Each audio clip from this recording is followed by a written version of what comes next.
ice field with I love your dress, friend. Thank you. There was this Oh. massive tree, and the guy pointed, he was staring at it, I'm just like, and he goes, this is pretty icy. This tree is here, it's pretty icy. And I'm like, I become so fascinated with this tree. Because it was all Okay, over we're the gonna place. go ahead and get started and hope the mayor shows up pretty soon, so I don't have to do that. So we're gonna start with a presentation from members of the Salt Lake County Council on county budget, services, and key priorities. So thank you for coming, and we look forward to hearing from you. Thank you so much for having us. Do you want us over here? Is that good? Yeah. Right. So my name is Suzanne Harrison. I'm one of the at-large members of the Salt Lake County Council, and I'm also a very proud Draper resident. So thank you so much for having us. Thank you, Councilmember Johnson, for introducing us. I'm here with Councilmember Theodore. Yes, I'm Dee Theodore. I represent this area from the county. I actually live in Sandy, so just your neighboring city, but Draper is beautiful. So, and then we have Kara Trevino. She's one of our council staff and our government relations liaison. So we just wanted to take, how much time do we have? we were thinking 10 to 15. Okay, great. That works? Yeah, that works. So last year we were meeting with some of our legislators, and it became really clear that there's a lot of confusion about what the county does. And so we were hoping to just reach out to our shared municipal elected officials and staff just to let you know what our core priorities are and where we can collaborate and overlap and serve our shared constituents better. So the history of Salt Lake County, the first incorporation was in 1850 with Salt Lake City. There's been a wave of incorporation since. Draper was one of the earlier waves in 1978. There were more incorporations in the 90s, and then we've had quite a few recently with several townships becoming towns. And then with the passage of HB 330, any island, most of them are in Sandy, must either annex or incorporate by July of 2027. So that raises the question of, well, in a valley that's wall-to-wall cities, does the county play a role, and if so, what? And we would argue a very much yes. We've been focusing on our regional role, especially as there's been more municipal incorporations over the years. And the statutory duties that the legislature lays out are different for cities and counties. And like you, we are also political subdivisions of the state. And these are some of the things that we do for our regional services and our role. Our number one priority, and it's bipartisan, is public safety. We are responsible for the sheriff's operations, law enforcement, operations of the jail, our district attorney and prosecutions, and then also indigent defense with our legal defense attorneys that we contract with to provide that constitutional right to an attorney in defending yourself. We also are responsible by statute for general elections. Our county clerk, Lanny Chapman, also contracts with every city in the county to do local elections as well. And she sets the bar high. She is the gold standard, in my opinion, of free and fair elections, and is so great to answer questions. If any of your constituents have questions, she's phenomenal at answering them. We also have a statutory duty for the health department. I serve as the council representative on the Board of Health. We are responsible for general public health. We do things like restaurant inspections to make sure people aren't getting sick when they go out. You know, if there's an issue with, you know, a nursing home, water issue, they handle that. We have vaccine clinics and so forth. And we also have statutory duties, both federal and state, for adult and aging services.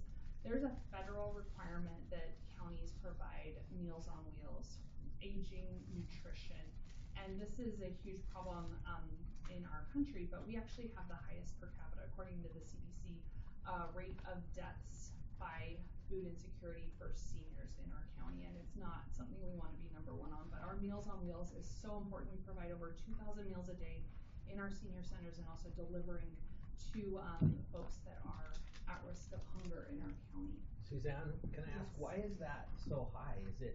Have we just not identified the number of seniors? Yeah, the CDC study didn't elaborate on the why, but we are the highest in the country per capita on senior citizens dying from food insecurity. read. I'll send you the study, That's but it's just, interesting. they did not It's dig terrible. into Yeah. why, but it's like, I just wonder if it is they're not identified. something that we want to be number one in, and we take this very seriously. Our senior centers, in addition to providing that nutrition support, provide very needed, like, social engagement, that social connection in an era of increased loneliness and death from despair and loneliness is a thing that's really important to us. We also are responsible for behavioral health. In a lot of states, the state is the behavioral health authority. In our state, counties have the mandate for being the behavioral health authority. And what that means is folks that are on Medicaid, lower income, we provide those mental and behavioral health services for people in mental health crisis requiring substance use treatment. And this is a pitch for, we recently opened the Crisis Care Center over in South Salt Lake. It's right by the Metro Jail.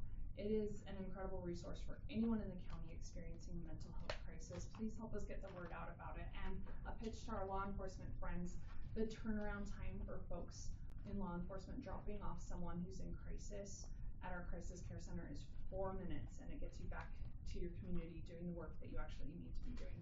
And it helps those people get the mental health treatment that they need, rather than, sometimes languishing in the jail, which isn't helping them get the care and medical care that they need. So we're also involved with arts and culture. We have a Bravo Hall, we have a Capitol Theater, we co-own and operate Eccles Theater with Salt Lake City. And our arts and culture is actually paid for by grants and also tourism dollars. Which brings me to the next item of conventions and tourism. We are in the tourism business. Salt Lake County has a very vibrant tourism industry. We also have a vibrant convention center downtown, and also at our Mountain America Expo Center. There's some big changes happening with the Salt Palace, you may have heard. But those tourism dollars are really important to our economy. Our economists estimate that the tourism and convention brings substantial sales tax and reduces the average household tax burden by about $1,900 per household. Those folks come here, they ski, they go to the convention, and then they leave, and we don't have to pay to educate their kids, and we get to keep their tax dollars. So it's kind of a great thing. Those tax dollars, those tourism tax dollars, also help fund our parks and recreation. Our regional parks, we are very, very proud of them. We deeply care about them. We have a Draper, rec center here. Those things are paid for with our tourism dollars. It also helps fund our My County Rec Pass, which allows any kiddo that's a county resident, 18 or younger, to have access to a free rec center pass, which also gives you access to ice sheets, pools, and climbing walls that are county owned and operated. And we're really proud of that. Anything we can do to help kids put the phones down, connect in person, and improve their mental and physical health is something we're really, really supportive of. And I'm very grateful to Mayor Jenny Wilson's leadership for helping spearhead that. We have nationally award-winning library services as well. Our library is paid for entirely through a completely separate line item in property taxes. And that's because when our library system was established, the city of Salt Lake and Murray already had a library system, to keep it completely fair and not double tax anybody, we have a separate line item in the property tax that funds our libraries, and that is 100% funds libraries. Libraries get no money from our general funds. And then we also have the obligation, and sometimes take the arrows and spears from constituents in being responsible for property tax administration. We collect property taxes for cities, for school districts, any other entity that collects taxes, and then we distribute it back to them. And that is one of our statutory duties. So sometimes people are like, well, with wall-to-wall cities, do we really even need you? But it wouldn't make sense for us to have multiple jails, multiple health departments, and multiple elections. This regional role that we play helps us be more efficient with tax dollars and really provide the best possible service for the lowest cost. I'm going to turn it over to Councilmember Theodore. Okay, so I'll just talk about our form of government, which is similar to yours, basically mayor and council form. We do have 3 at-large council members, so that's Lori, Suzanne, and Natalie, and then I'm your district rep, so we have 6 districts throughout Salt Lake County, and that's our council. And then we do have independent elected, so, these are statutorily required, positions that we have. We have our assessor, Christabra Sengil, our district attorney, Brad Park, who's our surveyor. Our auditor is Chris Harding, Michelle Hoff is our recorder, the treasurer is Sheila Sharostova, and then our clerk Leonie Chapman, Sheriff Rosie Rivera, and then we do have a justice court as well. But as you know, the unincorporated areas are shrinking, and so we are actually phasing out our justice court. Shauna Robertson is the justice court judge there, and this will dissolve next year. So. Yeah. So one thing we wanted to just touch on, it comes up every, general election year, is people think that our budget has just ballooned out of control. And it's actually not true. A few years ago, the state auditor required us to list any pass-through tax dollars that we collect but don't touch, don't impact in any way, pass on to things like UTA or onto you folks in the form of fifth or fourth quarter transportation taxes. They required that we list that in our budget. And so it looks like our budget got bigger, but we actually have no discretion over any of that. We literally pass it through. 455 million of that is passed through to UTA, and the rest is to other entities, fourth quarter, transportation, FIS, and so forth. So wanted to talk a little bit about the different buckets of money that we have jurisdiction over. The central one is general fund. That's the one that as council members we have the most discretion over. It's based on property taxes and sales taxes, and that's where we fund our core government functions that we talked about, the elections, criminal justice, public safety, and so forth. It's the most flexible, and it's where we have the most control for cuts or so forth. Hello, Councilman. We also have special revenue buckets in the form of those tourism taxes, track, TRT, so forth, the library fund, which is very specific. These are highly restricted uses and can only be used for certain things. And then we have our enterprise funds, and those are things that fund, that's much like a business. These are funded completely separately and self-funded based on fees. Our golf courses, our landfill. Hello, Mayor. Good to see you. Hello, sir. Come join us. And then our golf courses, landfill, public works are all enterprise funds and funded completely. Where's the star of the show, sir? Keep going. I'm just late. Those are funded purely based on fees. So, again, as I mentioned, nearly 75% of our general fund goes to public safety, DA, indigent defense, criminal, our corrections, and our sheriff. I like to highlight that it costs us $120 million a year just to operate our jail, and that is with still a lot of needs in that jail. So, preaching to the choir, but Utah law when it comes to property taxes, truth in taxation is very, very confusing, but it also means that even though home values go up or inflation increases in the economy, the amount of money you as a city and we as a county get is exactly the same unless we go through truth in taxation to increase our rate. And it's a very, very confusing thing, but we actually our rate has actually gone down except a couple times in the last several years that we've gone through a tax increase. And again, I'm preaching to the choir, but hopefully we can help our residents understand that this challenge that even though inflation is real and we don't collect a penny more, we still want to pay our folks a living wage. We still want to buy food for our seniors, and those costs are all going up every year with inflation. This is just an example of the property taxes and what goes to the county. That's the main property tax, and then there's a county assessment for collecting everybody else's taxes and distributing to them, and then there's one that's not highlighted is the Salt Lake County Library one, but that is a separate one. So again, you guys know truth in taxation. So we take our fiscal responsibility very seriously as a county council. We're very proud of being one of only 42 counties in the country to have a AAA bond rating, and it's a bipartisan priority to be fiscally responsible and prudent, and we scrutinize our budget every year and do everything we can to increase efficiencies and find how we can save and stretch taxpayer dollars. I'm just going to turn it over to Dee.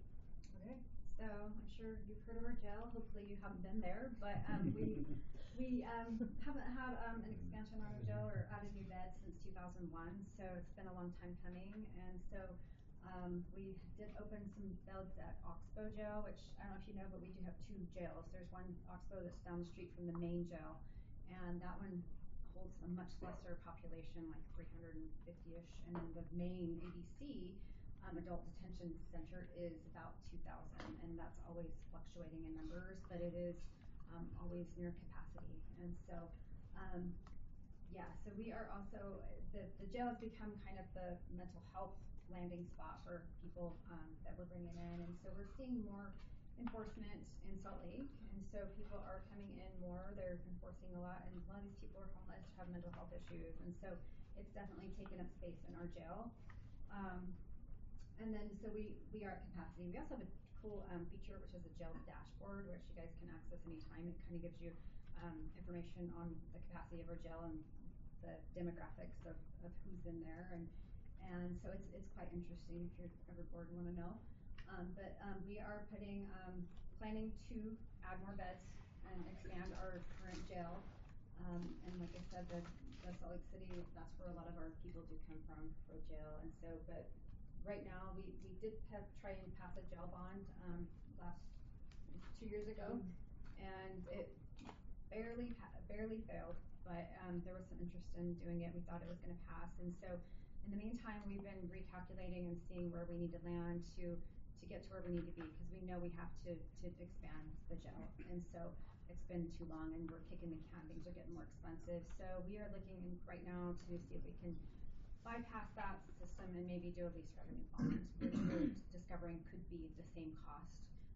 So as costs go increase, so we're looking into that. So it's coming. We're still talking, but we're getting there. So and then yeah, so our goals here is we're just using Oxbow to the minimal. We're investing as little as possible in that one until we get the other one built. The goal was to phase that one out once the ABC is built out.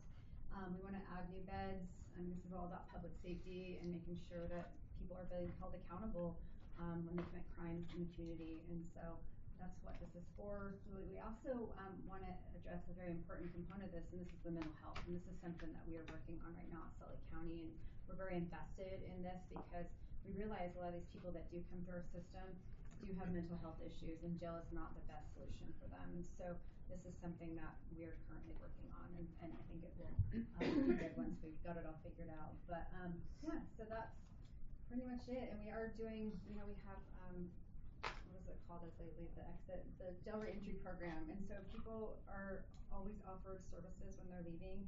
We're looking to add to that and just give them more options before they leave and make sure they have places lined up where they can go and all the services that they need. So really trying to address it. We don't want people coming back and having this as their landing spot, and that does happen where we have the same people come back. It becomes a revolving door, and that's what we're trying to mitigate. So that's it. Would you need to get that revenue bond in place in order to create that step down center? The bond, so it would have been a GO bond, and we would need to have already started that process this year if we were going to go that route. So we've been advised that a lease revenue bond will work for us, and it's just the same price. And so we're leaning into that, but we've still got some work to do before we move forward.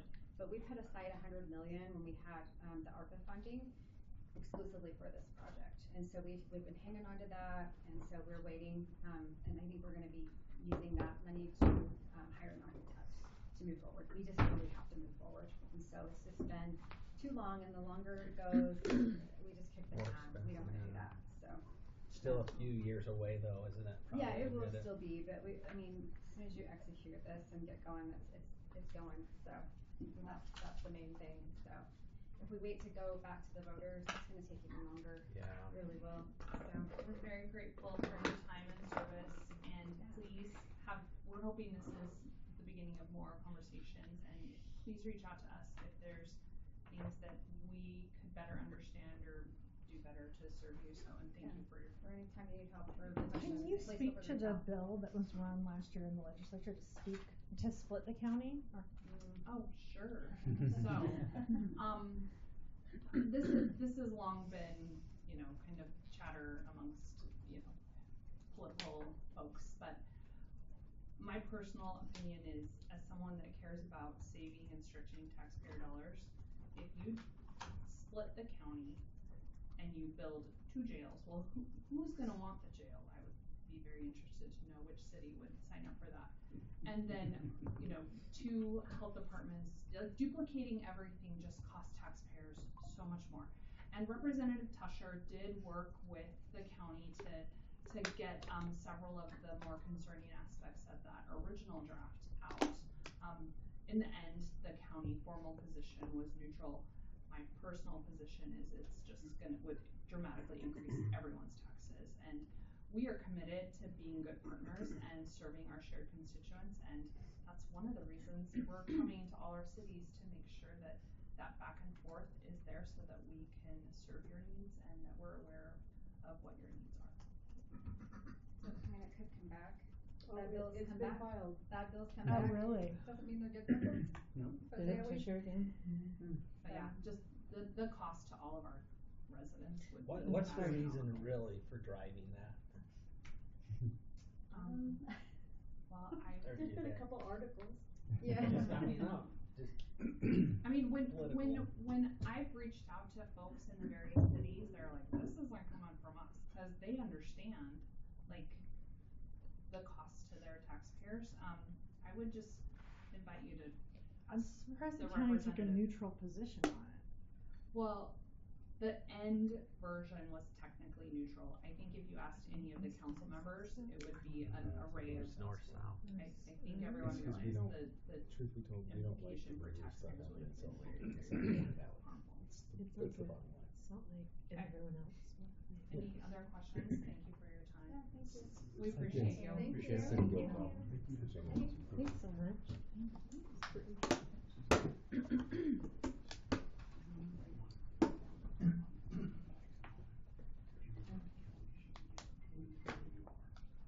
I want pictures of all your awesome signs.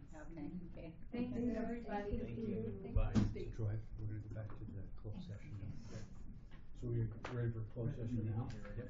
So we need a, what is it, litigation? Before you go into closed, I've got a template to go into closed so that we use the language. This has been suggested by, at the UMAA meeting that we had today, just because there's been some lawsuits against some cities for closed meetings, not following the process correctly. So see, this is a test run, see how you like it, but whoever's gonna make the motion needs to start out first and then hand it to Troy, so. All right, council members, so we need a reason, we need to go into a closed session, and the stated reason is to discuss litigation that the city is involved in.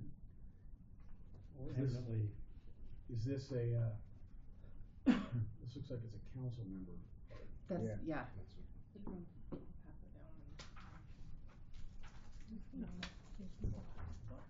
Yeah, I told you. He's got a good. I'm a lawyer. good reading voice. To start at the top. I make a motion to temporarily recess the council meeting to go into a closed meeting for the following purposes. Strategy sessions to discuss the pending or recently imminent litigation, and strategy sessions to discuss the purchase, exchange, or lease of real property, or to discuss a proposed development agreement, projected proposal, or finance proposal related to the development of land owned by the city.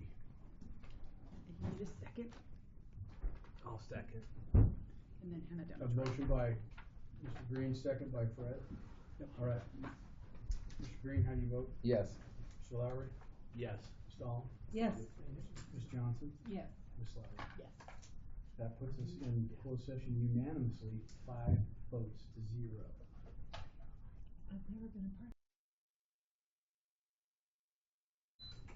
How are we doing? David? You ready? I can go. It should be pulled up already. Oh, should it be turned all rets were pulled I up? did, yep. Sorry, Oh, it's good. I couldn't see 'em.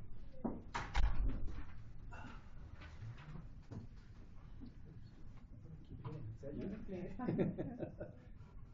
Sitting where I'm at. No, there. There's a lot of them. I didn't say. What I've got. Alright, I know we'll be short on time, so I'll just run through these quick. Just to give you a review of what to expect for the entertainment portion on the main stage at Draper Days. So we'll start with, we got 2 days, and just a reminder, I know you know, but this year's gonna be different than ever. We've moved the main stage over to the west field, where we used to launch the fireworks. So So the stage will be over there, we'll have a lot more room, which means all the activities and stuff are gonna be on the other side of the hill, on the east side. So it's gonna be a great setup. So on the stage, like we've had the last few years, we'll have our Corner Canyon High School winners from their Battle of the Bands. This year, these 4 girls, they were awesome. This is the picture I took up at the amphitheater for Draper Jam.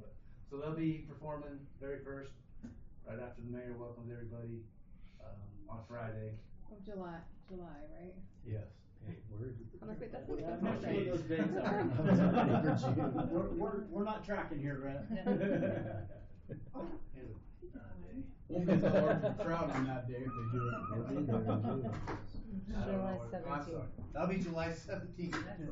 Yeah, That's Billy Bob. Yeah. I did a little Billy Bob for me. Sorry. Alright. Then we'll have the 2 Draper Idol winners. Right after, remember Sadie Dahl, she got quite a name last year being on The Voice, a Draper resident. She's gonna come sing, before our headliner. And then the Groove Merchants are gonna put on a great show. That's who we hired last year, and then we had the Rain big out. lightning storms and rain and everything, so we invited them back. They're supposed to be the best party band in Utah, but they'll be somewhere with Salamanders and, Jenny Jordan Party Crashers, that type of band. And then we'll end with our drone show. We've now got that under contract. Be They gonna something do the new. logo like that for us? They are. Yeah. It probably won't be this good, cause much as I tried, we didn't have that many drones, but we will have a great drone show. So that'll be Friday. They'll have some America 250 in it. It will. drone show. American 50 will have a lot of Draper images.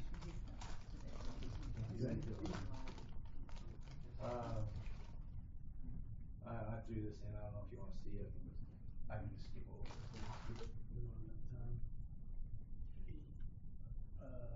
So, I got the date right there. The opening band will be Jean Marie Osmond, and that's Donnie's niece. She has a pretty good band, a good following, so glad to have them come. And we've got the Alabama tribute band, Roll On, coming out of Spokane, Washington area. It's supposed to be the best. Those dudes look like tribute. them. Oh, yeah, they do. That's their main, here, I think we got fireworks. If you look here, that little clearer, Yeah. their goal is like, we're a tribute band, we're not inserting our own talents, we're gonna do our talents to look like Alabama, that sound like Alabama. So if you know 80s Alabama, early 90s, that's what they wanna look like and sound like, so it's really pretty cool. They were a good deal. And we spent half of what we normally do on a national headliner, so if you get that question, say we say someone's gonna this year. That helps pay for the video 50%. board. That helps pay for the video board at the rodeo. It'll pay 100% of that video. There we go. So that's the entertainment section. Again, it'll be on the west side. If you're talking with residents or neighbors or anybody, this will review. And we've got to hurry. Any questions on the entertainment? Thank you. Great. Okay. Is David pulled up too? Should be. These guys sound good. City park activity. Yes, please. Here's our new layout that Brett was talking about. Wait, David, did you hear that? Then we got the video board covered for the rodeo? It's got it Okay. done. Wanna make sure you. Check it off. Check that sucker Check it off. off. Okay, as Rhett just told us, the entire layout for Draper Days this year is different. So we've spent a lot of time redesigning it. We've gone over the layout prior to it, prior to this meeting, so I'll hit a few of the highlights that are different this year than in prior years, other than the layout. One thing with the layout I'll bring your attention to is the position of the food vendors. If you notice, these food vendors are ringing the area where the audience will be seated on Friday and Saturday nights. So the food vendors are not located in the basketball courts, but they're by the main audience seating area. That's a good idea. I bet they sell more that way. We should certainly hope so. Yeah. Council member, they're expecting, and so are we. We've got a lot of great feather banners, other signage that we'll put up, but we hope with them interacting directly with the audience, it will be a winner. This layout is incredible for the opportunity it gives us to increase our audience size. So we now have the capacity to have much larger audiences. We hope that this year our entertainment acts will draw them in. So that's the layout of the food vendors, different than prior years. Police department, fire department, event headquarters near the main stage as in past years. The east side of the park is where the family activities are located. This year, one difference is, and I think we've spoken about this year we have 3 stunt shows, extreme dog stunt shows, the Fine Aces, pig races, and extreme Canadian lumberjacks. These are Canadian lumberjacks. True Canadians? True Canadians. Mike's from your best. Ottawa. So The these are best. true Canadians. The best lumberjacks. Alright, eh? With the 3 stunt shows, we're excited for that. We think that will have a broad appeal, not just to children and families, but to adults, all types of people. We've staggered these show times to allow people to see all of them and try to avoid overlap. So the 3 stunt shows are a little bit different. This year as well, we've got the Salty Sirens. It's different. It's a mermaid experience. A lot of fun. They'll have a pool. Yeah, It's sounds a little. prosthetic. A mermaid experience. The salty They have swimming pool. siren. You can have your photo kind of taken with a small window into the pool. A lot of fun. Next to that's a pirate ship. That's a new feature this year. The other activities and interactives are very similar to prior years. One difference is the slides. This year we have an extremely large slide, 42 feet tall, double the size of what we've had in past years. 42 feet tall, very exciting. Should come down and ride it. I'm sure Pat's excited about that. Yes. Kelly's gonna ride the slide. Yeah, Kelly's I'll try it definitely out right now. and show you how I can She fall. bounces across the ground and shoot out the bottom. The handmade vendors business and sponsor area, both these are the same areas in prior years. Right now, we're 60% full with handmade vendors. We are about full. Well, they'll like not having the music in their ears. They'll like it. They'll like it. Our trajectory in terms of income this year is excellent. Our income from the handmade vendors, business vendors, and the food vendors are all have shown an increase. So that's good news. Any questions I can answer about the general layout of Draper Days or about any of the activities? So all in that parking up by the barn, that's where we're gonna have the fire department, police department, all that equipment they have. Great question, Mayor. So with the parking, this year we have more parking in the past because of the fireworks fallout zone that's restricted a lot of the parking here.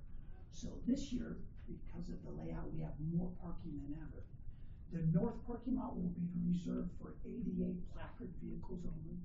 The south parking lot will be reserved for contractors, entertainers, volunteers. And the north parking lot will be for emergency responders. So the fire department has 30 spaces, the police department has 30 spaces, the entertainment has 30 spaces, and that's VIP parking as well. So the mayor and council have spaces for parking in this area. So as you arrive to Draper Days, instead of going to the south pavilion, you'll enter at the library entrance and you'll park in this area here. We're gonna give you some lanyards. Thank you, Kelly. We'll supply with lanyards, several of them, and you're welcome to utilize them yourselves or pass those along to your family or associates. And are we using the day barn as like a They were still gonna be the same as last year for like Okay. volunteers and employees to go. Cool down zone. Yeah. I think that's been a great addition. Yeah. It's been Appreciate great. it. And again, Draper Days, 3 days, Thursday, Friday, Saturday. Friday, Saturday, concerts, fireworks, or drone shows. Thursday, we have the food vendors here, and this is where the car show will take place. And so Thursday, we have the children's bike parade down here at the elementary school. They'll march in, they'll take the loop around, and they'll end up in this area. And concurrently, we'll have the car show going on. So the food vendors get 3 days of sales. David, logistically, how are the cars gonna enter from there to get in? Great question.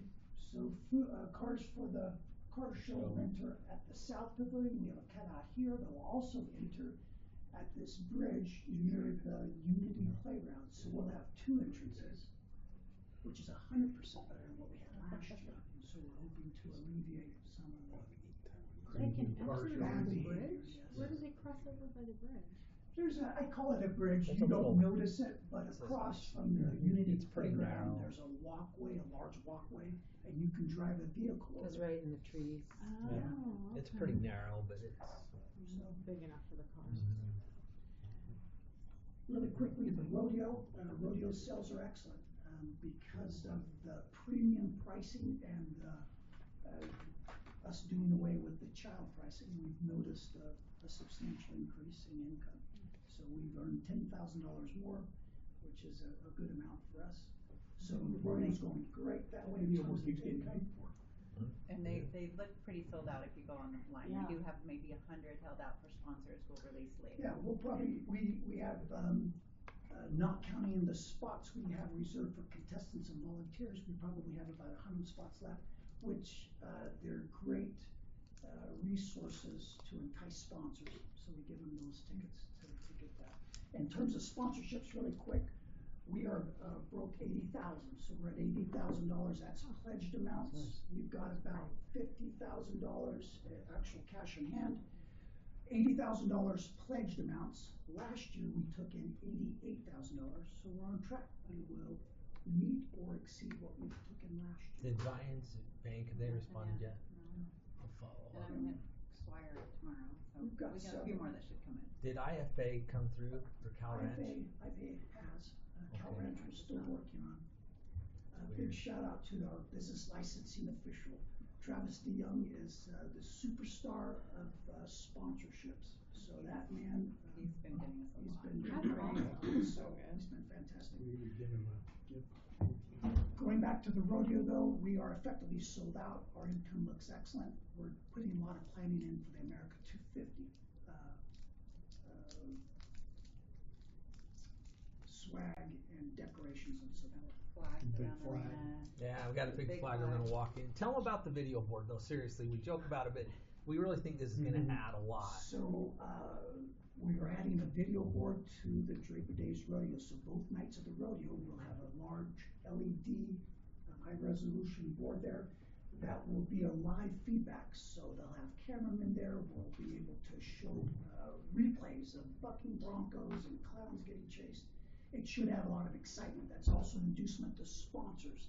They love the opportunity to produce a short commercial, play that during the intermission, so the addition of the video board should enhance that. And the video board's not permanent, it's We're just. just Thank you, renting it. Councilman. Yes, That's right. we were renting it this year, so. The parade, really quickly, This is different, was it not? so with the parade, if you remember, we are not throwing, candy or other items from floats.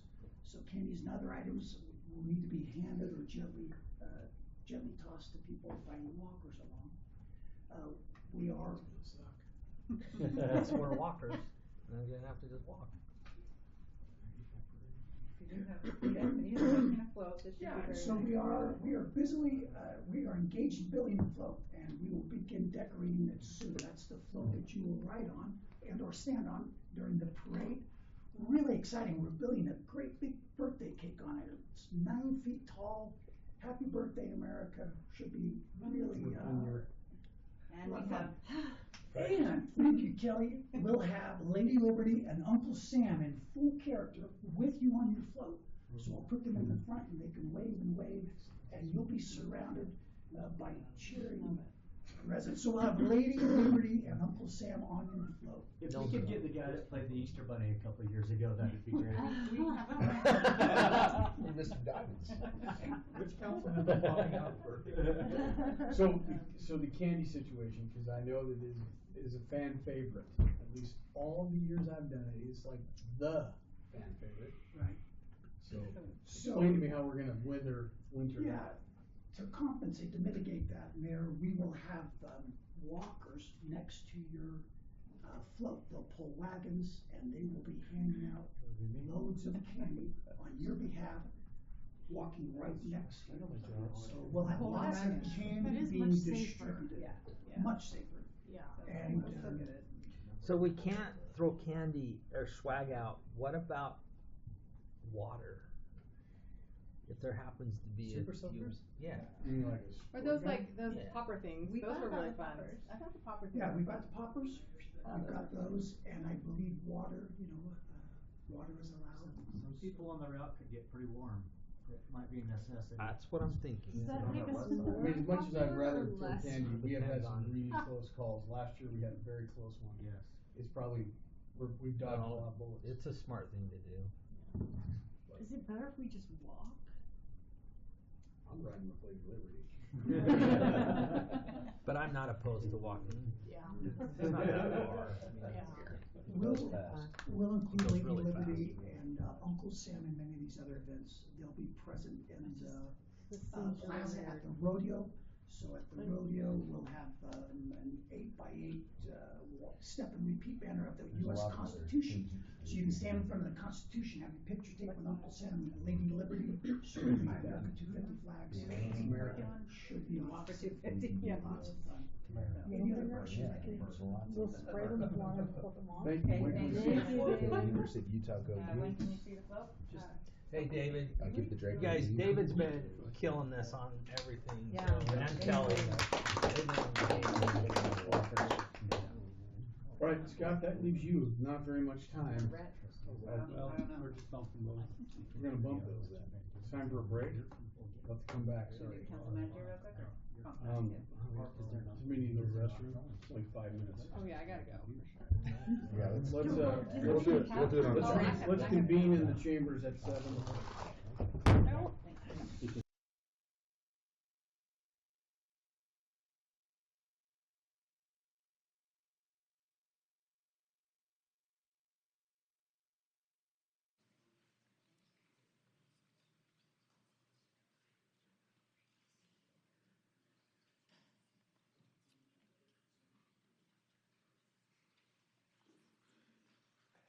All right, ladies and gentlemen, I'd like to welcome you to our city council meeting this evening.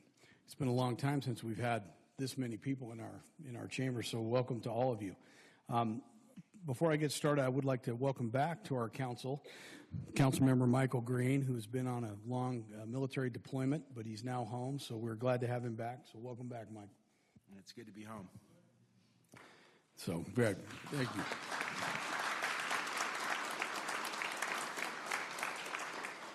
We will start off like we normally do with the Pledge of Allegiance. Steve Pearson, our Deputy Fire Chief, is going to lead us, so please rise for the Pledge of Allegiance.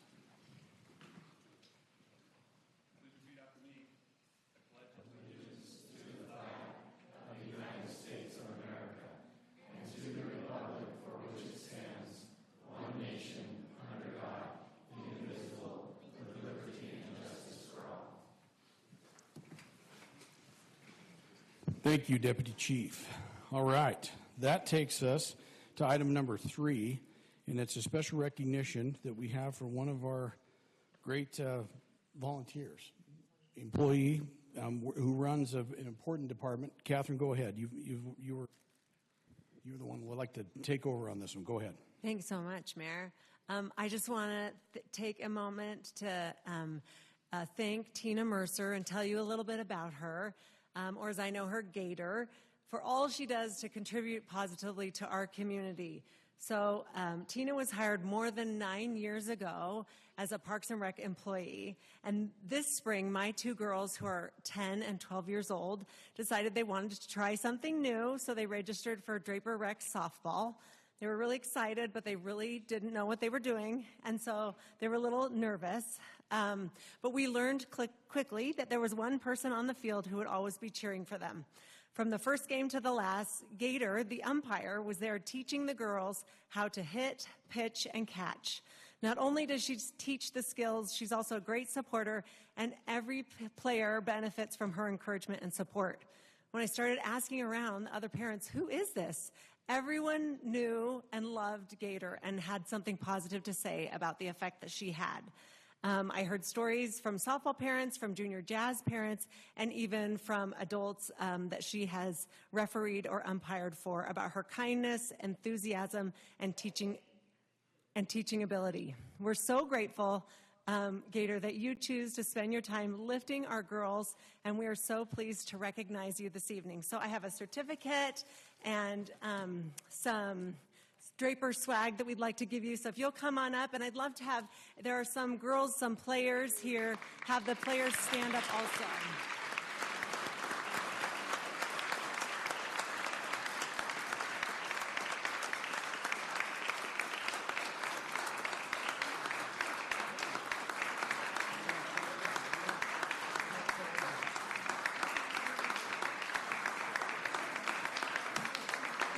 No?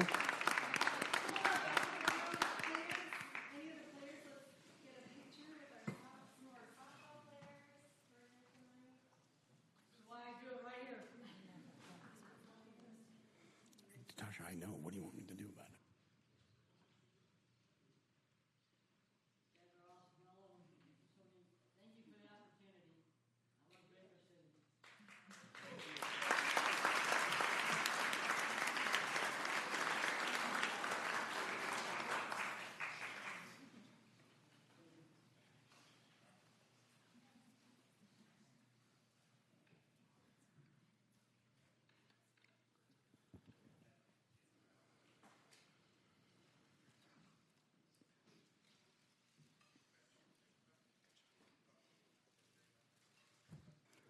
All right.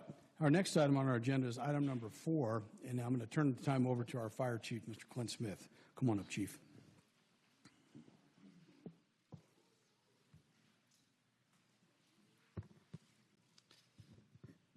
Mayor and Council, thank you for the opportunity again to be before you tonight to recognize some of our members for promotions. As you're aware, we've had a couple of recent retirements within our department, and while it's sad to see some of our esteemed leaders and those that have been with us for a long time retire and move on, what it does create is amazing opportunities for those within our department to continue to progress in their own careers. And so tonight, we're happy to have some of them before you as they are receiving their promotion and moving on in their responsibilities and in their professional development in our department. So we're going to start out tonight with our newly promoted battalion chief, Brian Garn. Come forward, Brian, so I can talk about you, why everyone looks at you, please.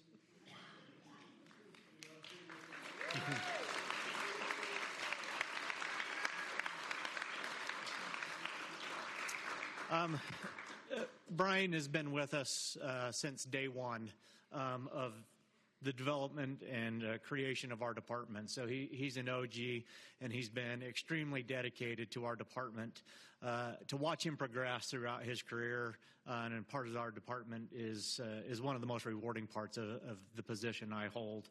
And to see him achieve this level, which is very few people achieve the level of battalion chief during their career. So it's a huge accomplishment. I want to tell you a little bit about Brian.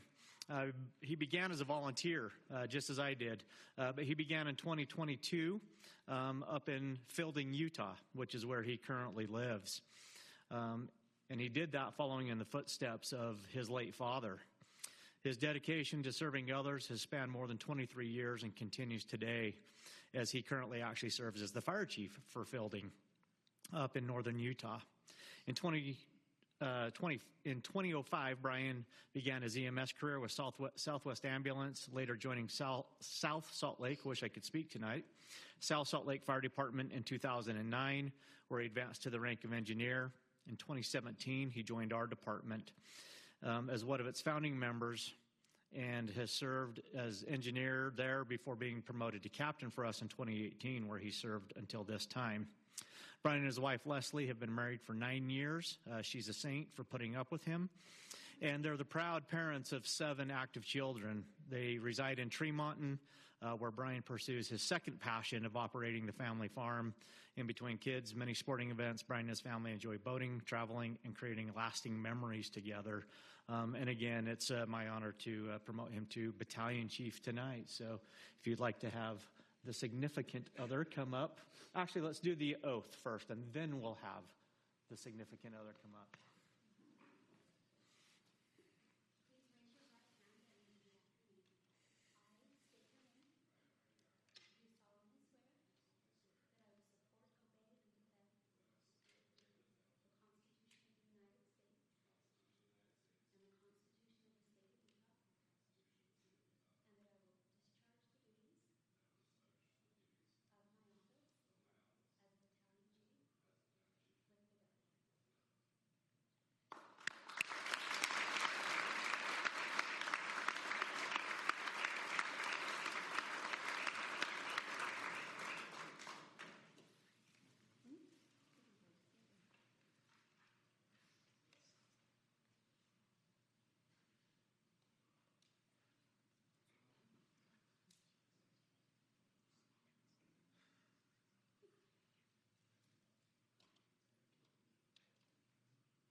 We've instructed him to get that pretty white helmet dirty as quickly as he can. That's a little too white.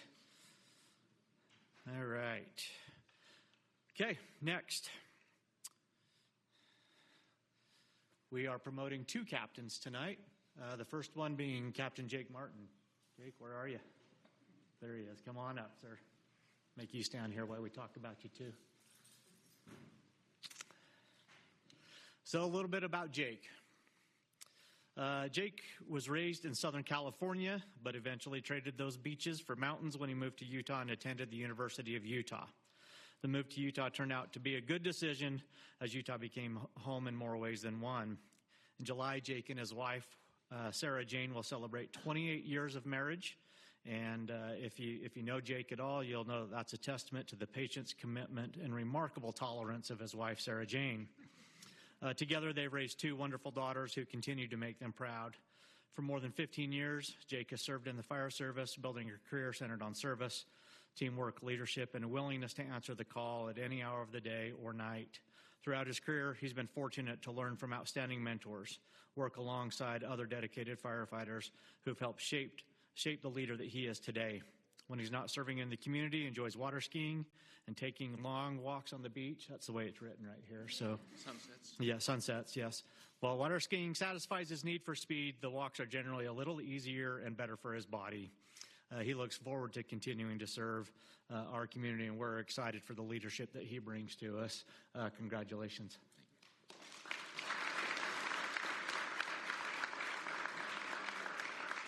Step there. I'm going to do them both at the same time. Okay, I'm going to announce the other one so we can do the swearing in at the same time. If you go back to that picture, just go back to the previous slide, Jake. I just want to point out to everybody that the lower right-hand corner, that picture there is actually a picture of our Deputy Chief, Steve, and Jake, very early in their careers. One was 11 and a half, the other one was 12 years old at the time. So you can figure out who's who in that one. So next, Justin South, come on up.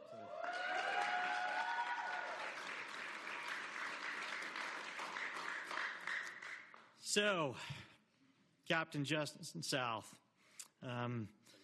It's long, so stand by. It's actually very short. He is a man of few words, but he is a very astute leader. He was born in Salt Lake City, Utah, and he's worked in the fire service since 2016. He has over 20 years in the U.S. Army Reserves, which is outstanding, and where he has developed a ton of his leadership abilities, and we have been the beneficiaries of that. He looks forward to his retirement from that so he can focus on family and the next chapter of his life. In his free time, he enjoys outdoor recreating and short biographies. That's a new one for me to learn. So Nailed it. All right. So if we can swear them both in, and then we'll call up one at a time family members to pin on the badges.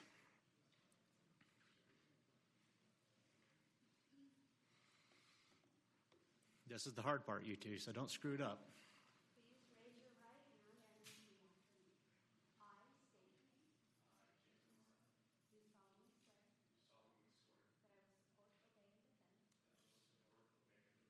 Constitution of the United States. And the Constitution of the State of Utah. And that I will discharge the duties.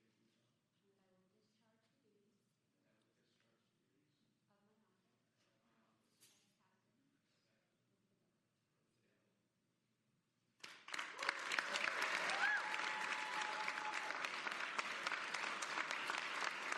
office.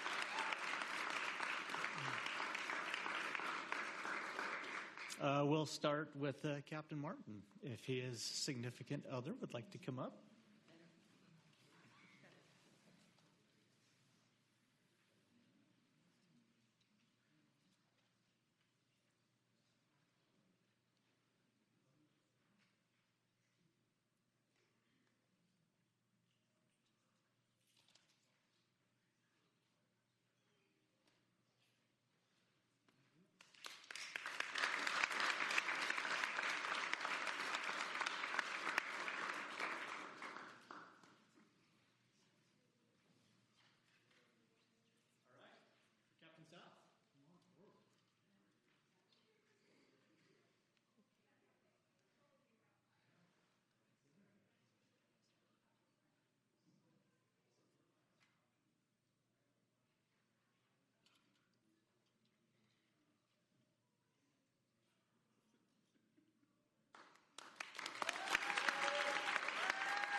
All right, and final one for tonight.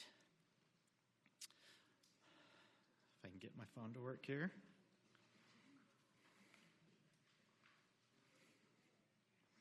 All right, Cole, come on up, sir. No, you're fine. You're fine. Stand right here. Turn and face everyone so they can give you the eye while I talk about you. Perfect. Perfect. So, this is Cole. Cole has been a founding member of our department since our creation as well. He was born in Sandy and grew up in Riverton. He had his first child, a son, in July of last year, so he is learning very quickly what true exhaustion really feels like, aren't you? Had no idea. Cole knew since he was a young child that he wanted to get into the fire service, and just out of high school he attended UVU. While working a concrete job, he received his certifications from the Fire Academy. He worked for UFA in Bluffdale part-time until he was hired full-time by Draper in our original group in 2017. Over his years in the fire service, Cole has moved through the positions from entry-level firefighter. He's been serving as a paramedic force for the last several years, and now is moving to the rank of engineer. He enjoys hunting, fishing, camping, working on cars, and rock crawling, and just bought a home with his girlfriend, Caitlin, in Lehigh, who he's been with for the last 5 years. He's excited for this new position and the opportunity to learn and grow in the position that he's always been interested in. And I just can't say enough about Cole again and what he's brought to our department. Again, watching him grow from an entry-level firefighter and now to see the success that he's had throughout his career, again, is really what makes this job that I'm in really worth it. So we're super proud of you, Cole, and continuing to expand your knowledge. So we'll let you get sworn in by Nicole, and then we will do a badge pinning.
Thanks, Mayor and Council, for your continued support. I appreciate the time and honoring these folks tonight.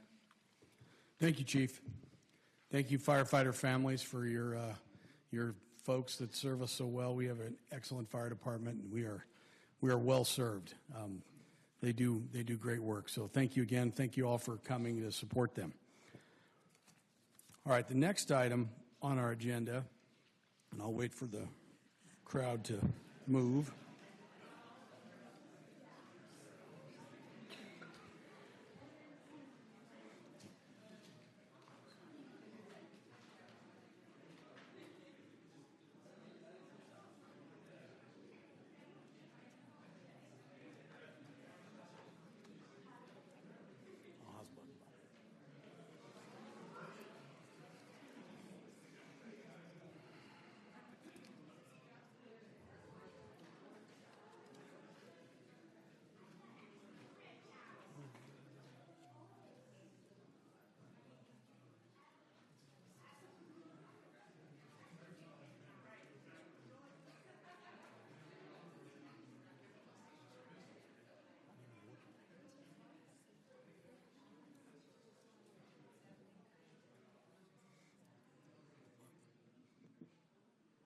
All right, guys, move. Hey, Mike.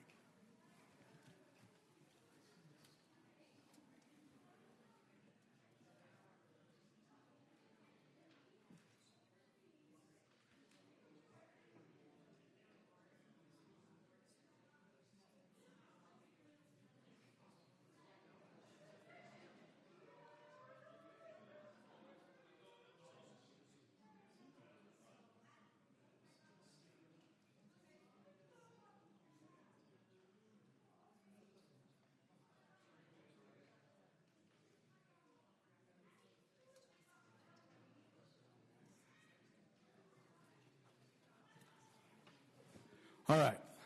Thank you. Would you ask those guys to quiet down out there, if you would, please, officer? Or close it. Tell them to move further out.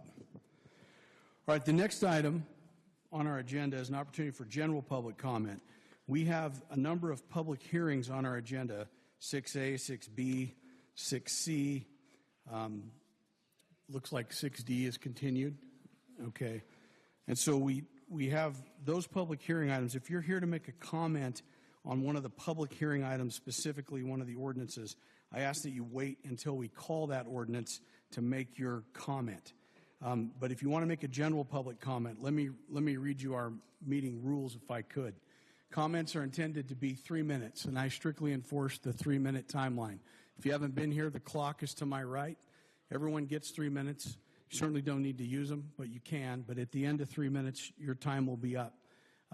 We need you to start your comment with your name and your address clearly and the podium microphone so we can start the timer. Comments should be directed to the council. You can direct them to me. We don't call out individual council members or staff members in our public comment. That'll be out of order. Comments should be made to the entire council, and you can ask questions, but the council will not be answering questions from the dais. They'll listen to your comments. They may later in their deliberations desire to do it, but they can. But it's not a public question and answer session. We do not allow displays or outbursts. Signs are not allowed. Clapping, cheering, none of that's allowed. All of that's out of order. Those are the rules. I have one comment card from Ms. Kathleen Keller. Kathleen, come on up. Give us your name and address. Thank you. Kathleen Keller, 12782 South Hideaway Code, Draper. I'm here to let you know that in 2024, I presented a petition from 26 of my neighbors regarding a problem that we were having between 300 East and 150 East along the corridor where the Willow Creek goes. And we were having a real problem with Russian thistles in that area. I wanted to let you know that, number one, you acted quickly and the problem was solved. Number two, the reason and I have thanked you for that, but the reason I'm letting you know now is that we as the collective neighborhood notice that the Public Utilities Department has made further improvements in that area, and we want to let you know that number one, we notice, number two, we thank you, and number three, the system works. Thank you, Kathleen. Fred, would you pass that now? All right, I always allow opportunity for anyone that would like to make a general public comment. Is there anyone here that would like to? Come on up, sir. Michael Sussman, I have no address, I'm homeless. All right, go ahead. First, I would like to address the most pressing matter. You know, every time I've been arrested, it's a false arrest. And when I was arrested by a cop named Hicks, they've taken property, including all my prescription medications, and they refuse to return any of it. In fact, the so-called evidence tech says they will never be returning the prescription medications that I so desperately need. So I've been forced off of them for about a week now. And with respect to my other property, you know, she just has to say maybe someday they'll return it, maybe never. Okay, I think every banishment from a place is not legal. I don't think the Draper police understand that in a place of a public accommodation, there needs to be a presumed reason that someone is banished or trespassed, and there never is. I keep hearing the exact same thing, which is they just don't want you here. That's simply not enough. I think, you know, the handcuffs used to arrest me in these false arrests have created enormous problems physically, and I am having enormous problems being off my medications, which are apparently kept in some evidence locker, and no one's giving him to return them to me. And besides this, I would like to talk to Richard Ferguson, since 3 minutes is not enough, about all the punches I've taken from a cop named Frazier. In addition, you know, I have to say, I'm in a state of sleep deprivation torture. I have not slept in several days, and I think that's typical. And when I do attempt to sleep, that seems to be a motivation to arrest me more than anything else. And that should not be. And besides that, I think, you know, the city government is quite capable of helping me should they choose to. I think I'm overlooked because there seems to be a loss of priority. You know, they have all these firemen pretending they're being sworn in to be president of the United States or something. I don't understand it. So I'm hoping that each and every one of you will take a personal interest in me in ending my almost 7 years of homelessness in Utah. Thank you. Thank you. Is there anyone else who'd like to make a general public comment to the city? No, you get one turn. Thank you. Is there anybody else? All right, seeing no further interest in general public comment, we'll move in our agenda to item number 6. Am I right there? Yes. Item number 6. This starts some items for council consideration. The first item is 6A, and this is a public hearing. It's ordinance number 1718. It's an ordinance amending the official zoning map of Draper City for approximately 0.33 acres of property from RA1, residential agriculture, to R3, single-family residential, located at approximately 12738 South 300 East, known as the Nilsen Zoning Map Amendment. We'll have a staff report by Todd Draper. Go ahead, sir. Thank you, Mr. Mayor. So this is the Nelson Zoning Map Amendment. I am actually filling in for Paul Geilman, who did all the work on it, but he is out with a new addition to his family at the time. So this is the vicinity map over there he's got Butler in here. Well, I might have pulled the wrong one up, and I apologize, but I can actually get here from this one. It's actually right next to the Butler map. So it's the property just north of it here. And they have requested to rezone as well to the R3 zone, similar to what the Butler rezone was here. And on this, they do not need to amend the land use map because it is already the residential medium density. So with that, the property is 0.33 acres and would conform to the R3 zone. It doesn't conform to the current RA1 zone.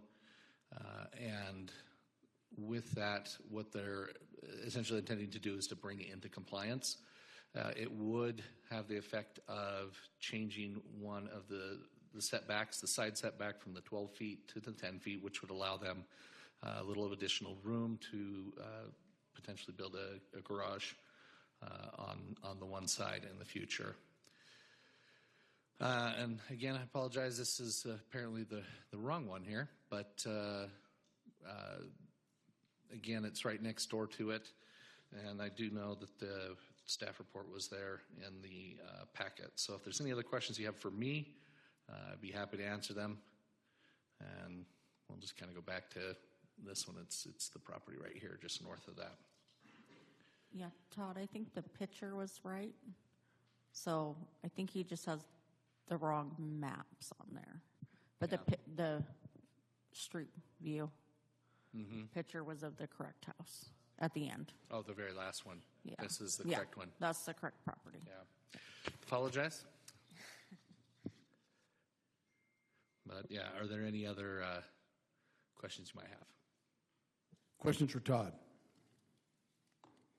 So Todd, my understanding that this is currently non-conforming, and so if we were to make this change, it would bring it into compliance? Yes. Okay. Anybody else? All right.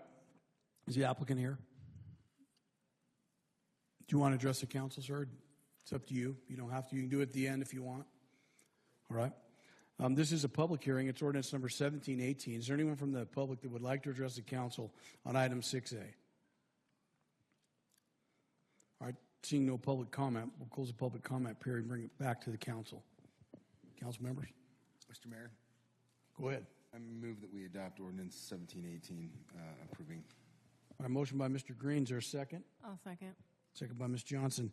Is there any further discussion? All right, hearing Mr. Green, how do you vote? Yes. Ms. Johnson? Yes. Mr. Lowry? Yes. Ms. Lowry? Yes. Ms. Dowling?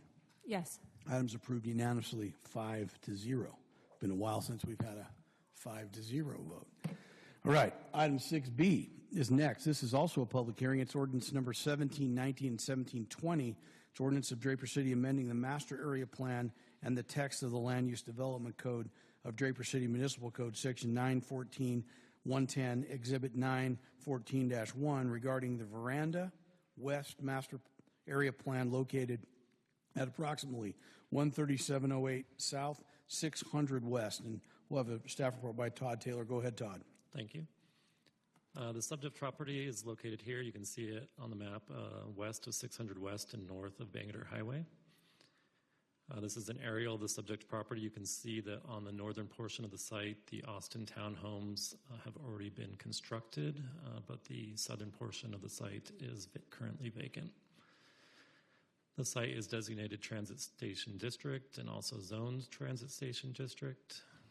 As part of the Transit Station District, our zoning code requires applicants to submit a master area plan for their development. The Veranda West Master Plan was adopted in March of 2019, and there was a minor amendment in May of 2020. The applicant is proposing some changes in the uses. As I noted previously, the townhomes are remaining the same. They've already been built. They are requesting an increase of 32 units for the apartments or stacked flats.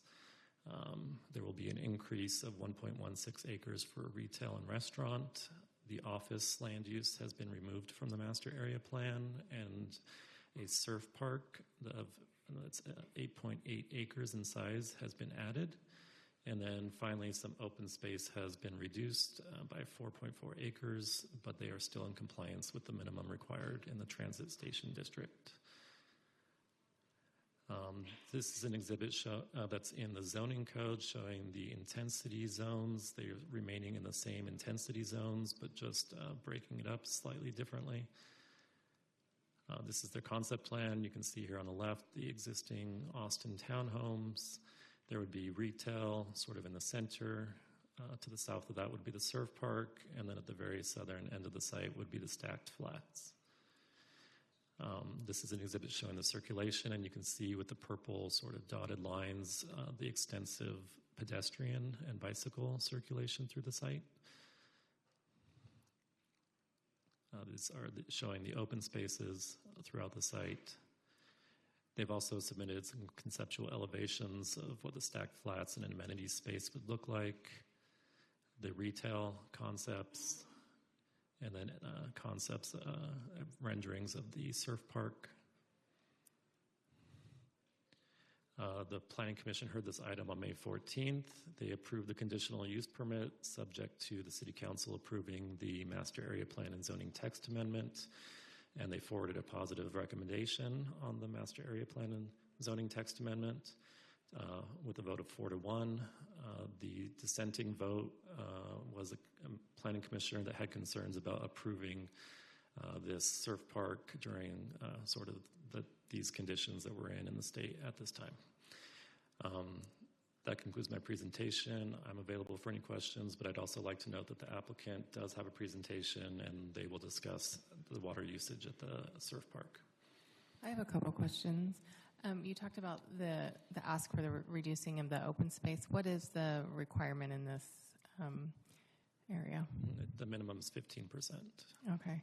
And then my other question was, there's been an increase in the want for the high density housing, and it seems like there could possibly be a concern with safety of getting our fire trucks in that area.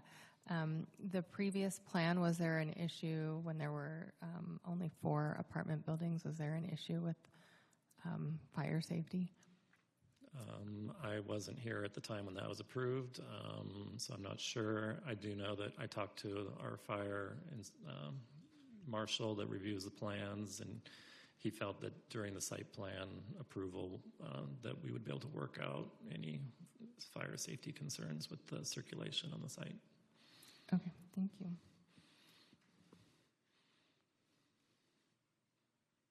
Anybody else? Any questions for Todd? All right, are the applicants here? Would you like to address the council? Come on up. Just give us your name and address. Thank you. Good evening. My name is Jackson Shepard, 299 South Main Street, Salt Lake City.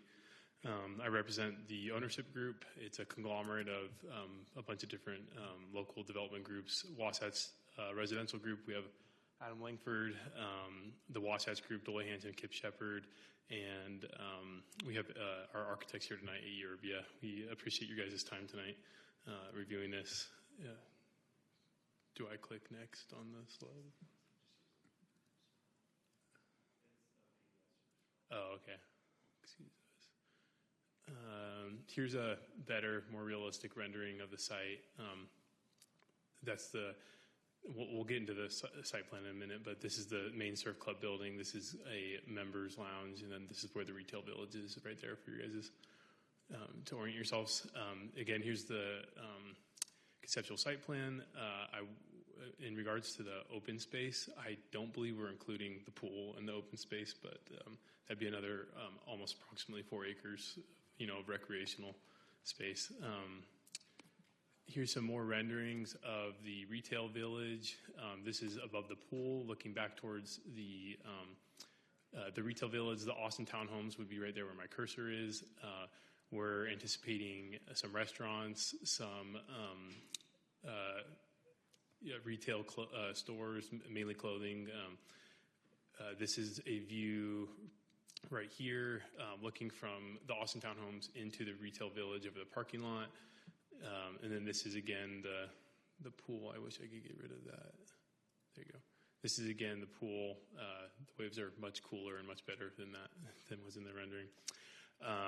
We are very excited to announce that once the pool is approved and built, this will be the official Olympic training venue for the U.S. men's and women's surfing team. And we're excited for that to bring another Olympic sport to Utah. This is a world-class facility. Other Olympic national teams use wave pools just like this. The Brazilian team, the Japanese team, they have wave pool facilities just like this. And so we'll be the first wave pool in the U.S. That will be the Olympic training venue. And yeah, we're super excited about that, to have them in Utah. Just a little background on the pool. The pool is state-of-the-art. It's completely customizable. You can have beginner waves all the way up to expert waves. So if you're learning to surf, you can come to the pool. If you're expert, you can come to the pool. Hence why the USA men's surfing and women's surfing team are going to be there. We vetted all the pool technologies. This one really stuck out to us for a lot of reasons. The first one being it's the most sustainable pool on the market. It uses less electricity than every other pool, and it uses less water than every other pool system out there. This pool is just essentially a big bathtub. The water, it's not like you're constantly refilling the water. You fill it up one time, and there's some maintenance that you have to maintain the water levels at, but this pool does not use a ton of water compared to other commercial uses. It's designed to capture the rainfall and snowfall. It's a closed loop recycling system. It's, like I said, just functions like a big swimming pool, essentially. Right there it says our annual use of water is estimated at 6 to 9 gallons per year. There's a slide later on that will show you where that compares to other water usages for commercial uses. And again, this is a line basin. This thing's a bathtub. Water's not getting out. The only water getting out of this pool is on your body walking off the pool deck. Here's a comparison of water use compared to all the other uses you could theoretically put here in the TOD. We're estimating the pool uses 6 to 9 million gallons per year. That's actually a report from an engineer, so those are real numbers. If we put high density on the footprint of the wave pool and the uses that we're proposing, it would use 28 million gallons per year. We're estimating that would be about 490 units. So that's 4 times more water than the proposed surf park. If we did a commercial development on the same acreage, it'd be 109 gallons per year, about 12 times more water than the surf park. And obviously the data center, which I won't go into that. The wave pool is super quiet. We will be building in sound mitigation, noise mitigation into the what are called the caissons. That's that building right here along the backside that generates the pool. The waves, those are essentially just big fans enclosed in concrete chambers that suck water in and would negatively pressurize and then force it out to make the waves. The wave noise will be about 50 to 60 decibels, which is comparable to everyday neighborhood sounds. People turn on white noise machines with waves. It's not. It's going to be very natural sound. It's not going to be anything abnormal or distressing to the neighbors. Traffic and transportation. We submitted a signed traffic impact study with our application. It confirms that all the study intersections operate at acceptable levels of service through 2050. And we're going to fund key improvements, including the new single at Highway and 6 West, and the southbound deceleration lane at the project entrance. I would like to add that the pool is not an amusement park. It's not like Disneyland. You're not going to have thousands and thousands of thousands of people going in and out every single day. At any given time, at most, there's between 36 and 40 people surfing in the pool. So again, this is not Disneyland, and we also it's a semi-private venue, so there will be memberships, and there will be times open to the general public, and so there just won't, like I said, it won't be a circus. Economic impact, yeah, this is going to bring tons of jobs. We're excited to be right there across from the point.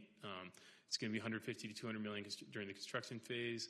And, that includes labor, materials, and engineering and design. Our architect at ERB is a local architect. And then $20-30 million annually supporting more than 100 local jobs. On top of this, we'll have local surf teams at the high schools, Corner Canyon. Surfing will become part of the culture, and so there'll be more local service-based programs too. There's some commentary there about the economic impact, which I won't go through. And then again, just our partners. We've partnered.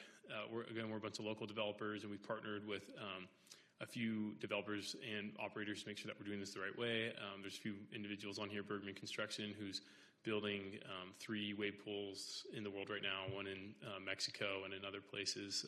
So we're a very experienced development team, and we've done tons of projects here with the city and have enjoyed our relationship with the local community and with the city. And that's all I have. Thank you.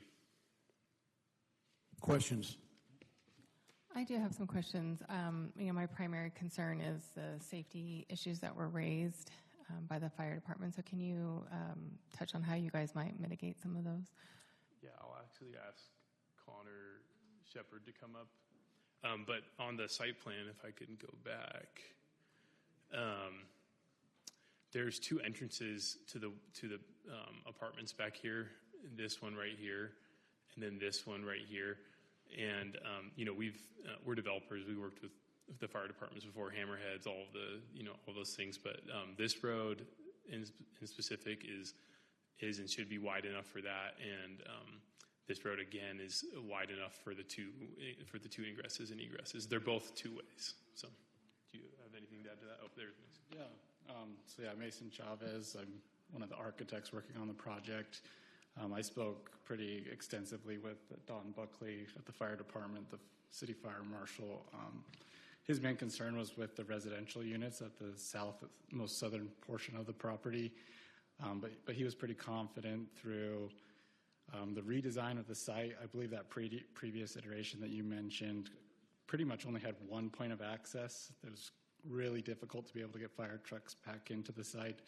Where through the redesign, now we have multiple points of access, as well as being able to kind of meet our required distances around the buildings. And then he kind of just mentioned as when the time comes and we start submitting permits for those buildings, we'll just be able to kind of work with local fire code as well as national fire code to be able to make sure that if there is ever an emergency, any residents within those stacked flats would have plenty of time to be able to be serviced and be able to exit the property safely. And is that something that will be outlined in the site plan then? What those, that everything's where we want it to be? Yes, that will be part of the review of the site plan, and the fire marshal will make sure that everything is included during that. Okay, thank you. I just have a couple other questions, if that's okay. The retail space that you talked about, that's open to the general public, not just the clients of the facility? Yeah. Okay, and then I do have some, concerns about water, and I think, what you showed was helpful. But another concern that I have, you did talk about noise, but we also have some light, ordinances in our city, and I think those hours, for noise and light are from 7 a.m. to 10 p.m., and I think your operating hours were suggested from like 6 a.m. to 11 p.m., if I read that correctly. Is that the That's case? correct.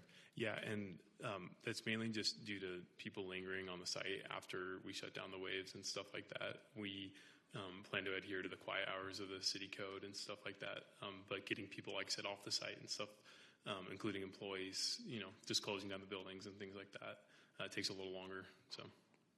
So are your operating hours going to finish at 10 and you're just going to give people an hour to get out, or are you going to shut the the operating hours will conclude at 10, and people will make their way out of the facilities. Okay. And the kind of same thing with the 6 a.m. It's just allowing people to get there before the 7 a.m. start time or Correct. something like that. That is correct. Okay. Thank you. Anybody else? A couple questions, Mayor. I think also your intent with this too is to maybe have some other events like receptions or parties and stuff like that too on some of your structures, right? Yeah, and the surf center here, the second floor, has a few thousand empty square feet of space just for that. Obviously, we'll have to pull event permits if they go beyond a specific size. We feel like we're adequately parked, again, just given the, people were estimating we'll use the park every day. But that's correct. There will be, some event space right here. And then also the retail village was kind of designed, this plaza right here, so you could maybe do some cool events there. And we've actually sunk the wave pool 2 feet down, so it's almost like an amphitheater. So people in the retail will be able to see the pool, not just a fence, because we have to put a fence there for the health and safety code. And then a question, how are you funding the new signal or improvements on 600 West? Just out of the project budget. So is that part of this agreement? I mean, or is that just something, a commitment you're making? I believe that's part of a prior agreement with the city. Is that correct, Adam?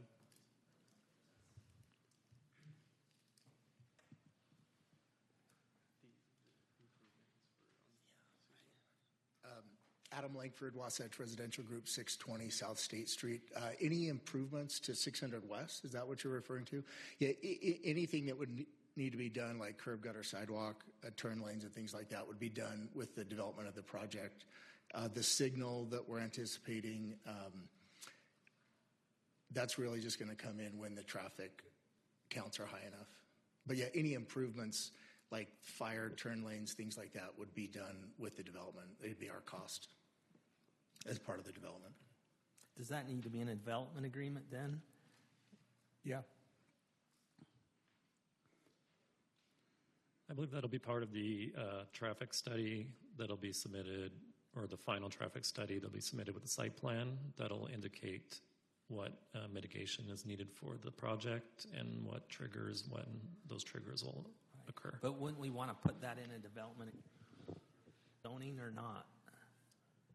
So there isn't a development agreement application. It would be in the master area plan that you would add that. Yeah, we're just evaluating. Now, I have not seen the traffic impact study, so I don't know what it says on when that signal would be needed.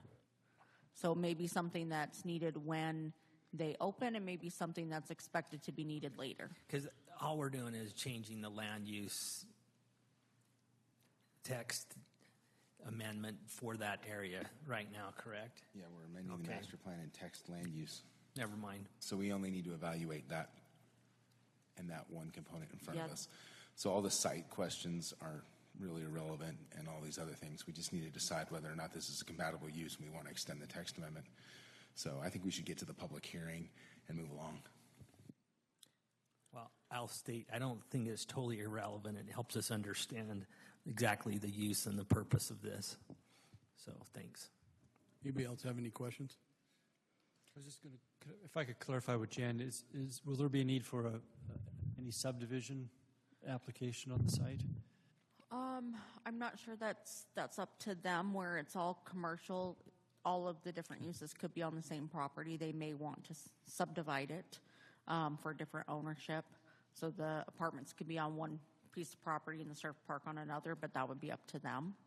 But my thought being that often that's where we get turn lanes and other things that are issues that are created by the development often get resolved at subdivision. Yeah, they will have to apply for a site plan and go through that site plan review process, and with that, we will require that traffic study. Thank you. Anybody else have any other questions? Yeah, Jen, can you tell me if this falls within our unlimited height, unlimited density zone, or within the half-mile radius of a track station? I think it's outside the half-mile radius. It is in the transit station district zone, so that is the zone that has the unlimited height with the master area. So the way the TSD zone works is it basically has minimum densities, minimum building heights, and then with these master area plans, the developers basically lay out what it is that they're going to do, what kind of density, what kind of heights they're going to do. But theoretically, they could be asking for much higher density on this site than they are. Would that be correct? Correct. Anybody else? I have two. How big of a wave can you make? About 8 feet. It will be about 8 feet? Yeah, about that tall. Yeah. An 8-foot face? Yeah, that's correct. Yeah. It's awesome. Second question. Go back to that water usage table. I can't let this go. All right. So now I've been told, I've heard in the news, that these data centers don't use any water at all. So you're telling me right here that these data centers produce 500 million gallons a year? It depends on the data center. If it's a closed loop system, it could. Most data centers going in Wyoming and other places aren't. They're just drawing on the public utilities. There's a very controversial one happening here in the state of Utah, and they've decided to turn it into a closed loop system. So, Oh, that's amazing. All right. Thank you. All right, this is a public hearing. Can I ask one more question? Go ahead. Or one question. It looks like you're asking for a higher density on the apartment side. And is that, are you requiring any sort of zoning change for that?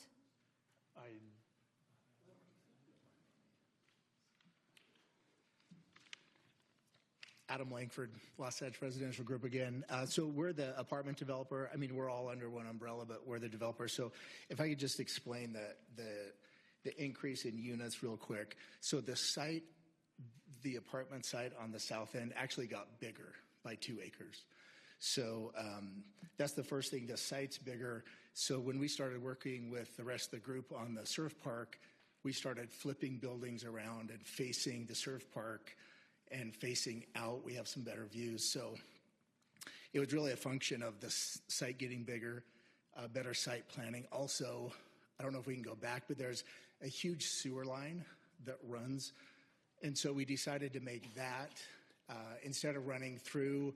it's right here. Yeah, so we really created that as the north boundary between the two, because it's kind of hard to know how to site plan. I mean, that's a huge sewer line. So that was the other thing. But so the density is actually down. The unit count is higher, but that's because we're a bigger site. So we were 29 units to the acre with the one before that's approved, and this one is 26. So, so the density went down. And really it was just a function of the site getting bigger, trying to do better site planning with views, and really having some connection to the surf park instead of turning our back to it. So we have a building facing it, and then we have our clubhouse that's really going to feel like an extension of this too. And honestly, we just felt like you've got tracks on one side, Bangerter and 600 West. It's a good spot to put density, even though we are lower. Hopefully that answers the question. Thank you. Yeah. Anybody else? Anything else? So comparative to other surf parks or other things like Lagoon, is this a smaller surf area or similar? It's similar to other surf parks. It's similar. There's it depends on the technology used. There's a wave pool in Fresno, California that's almost 3 times as large as this pool. So you could just a straight line then assume it's 3 times the water usage. There's a wave pool that will be opening up in Palm Springs, and they're about the same acreage surface area. That's correct. Okay, thank you. All right, this is a public hearing. Is there anyone from the public who would like to address the council on item 6B, ordinance 1719 and 1720? All right, seeing no public comment, we'll close the public hearing, bring it back to the council.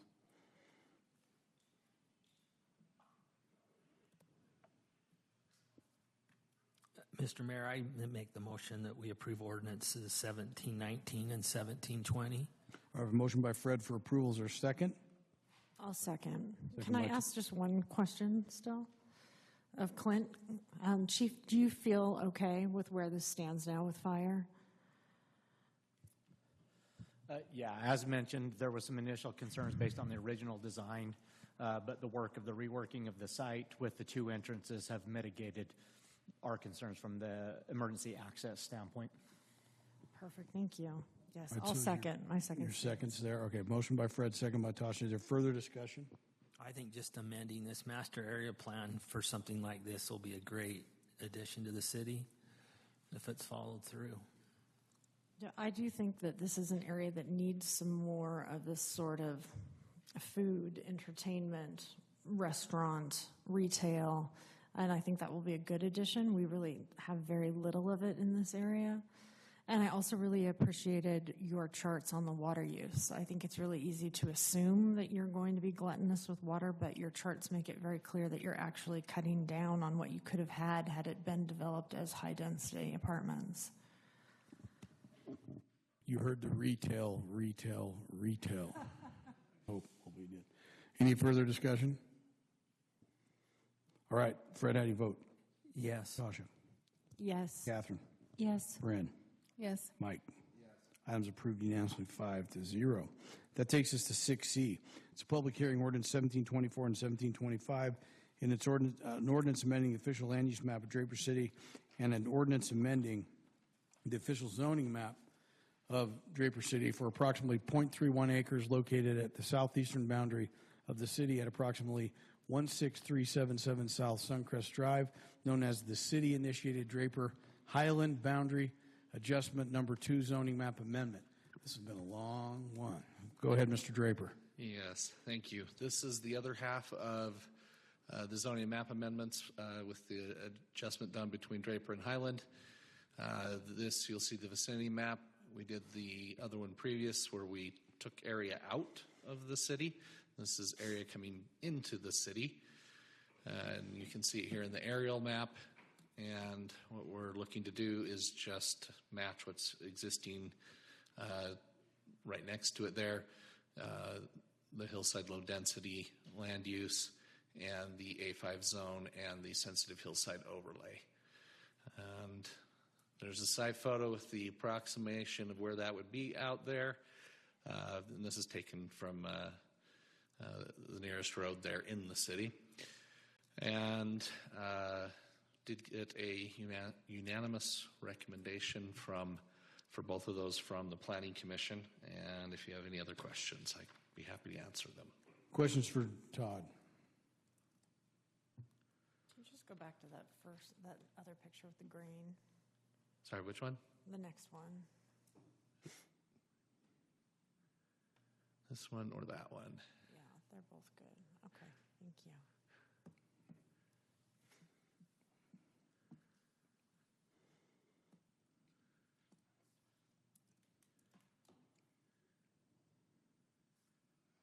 Questions?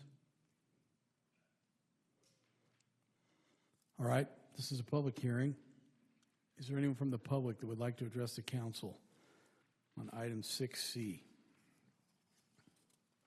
I see no public wanting to address the council. I'll close the public hearing. Bring it back to the council. Mr. Mayor, I'd like to make a motion to approve ordinances 1724 and 1725. I have a motion by Tasha for approval. Is there a second? I'll second. Second by Bryn. Any further discussion? All right, hearing none. Tasha, how do you vote? Yes. Bryn? Yes. Mike? Yes. Fred? Yes. Catherine? Yes. Items approved unanimously 5-0. Item 6D has been continued by, I guess, the applicant to a time, date uncertain. So we'll skip 6D. That takes us to item 7. Be prepared for the reading hereof, the new requirements. 7A, the budget officer intends to state that the fiscal year 26-27 tentative budget includes a proposed property tax rate increase.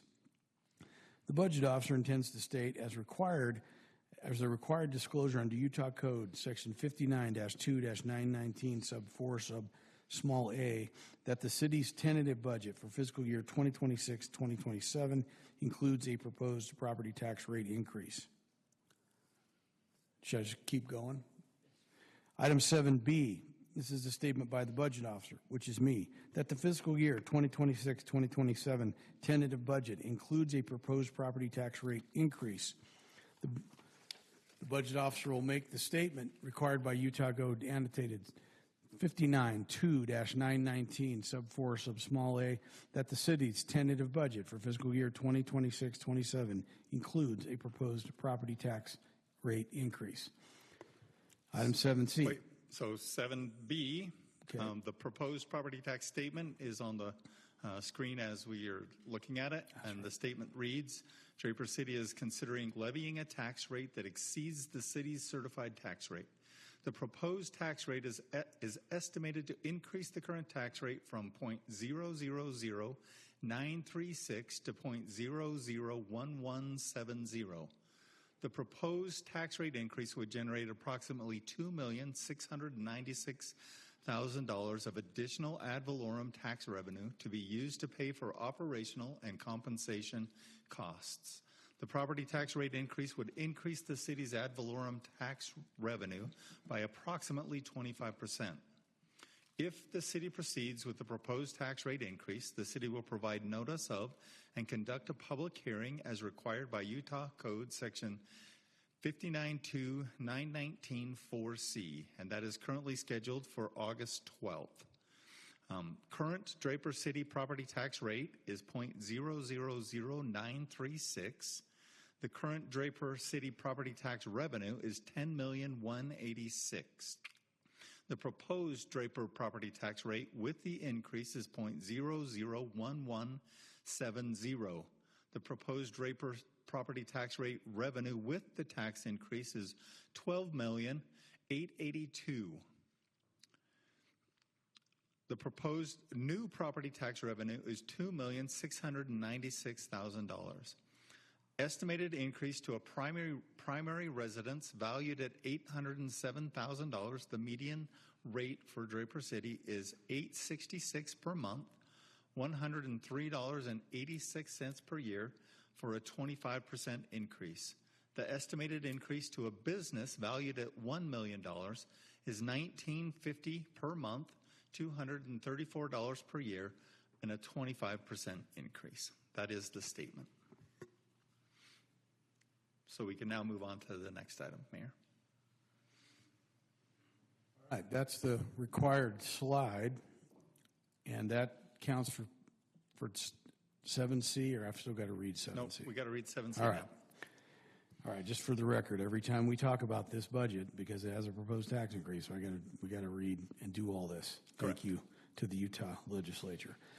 All right, presentation of property tax impact schedule. The budget officer presents and makes available to the public a property tax impact schedule as a separate document from all other budget documents, as required by Utah Code Section 592924 and 592919-4 sub A. The budget officer will present the property tax impact schedule as a standalone document, separate from all other budget materials in accordance with Utah Code Section 59.2-919 and 59.2-924. And there on the screen is the standalone document. Correct. So this is the first section of the property tax impact schedule. This shows that all of our city departments' budget without the property tax increase would total $53,518,400. With the proposed increase, the amount remains the same, $53,518,400. The difference being that the Draper City fund balance would be used to cover that additional cost. Without the property tax increase, we would require the Draper City fund balance would sit at $16,519,000. With the proposed budget, that would be we would be required to draw less on the fund balance, and fund balance would sit at $18,980,000. The difference being $2,461,000 that would be pulled from fund balance. The impact of the tax increase: with the property tax increase, Draper will reduce its reliance on fund balance to meet the ongoing operational needs of the city. Two other items on the property tax impact schedule. The first is within the fire department. Fire department overtime without the tax increase would be at $250,000.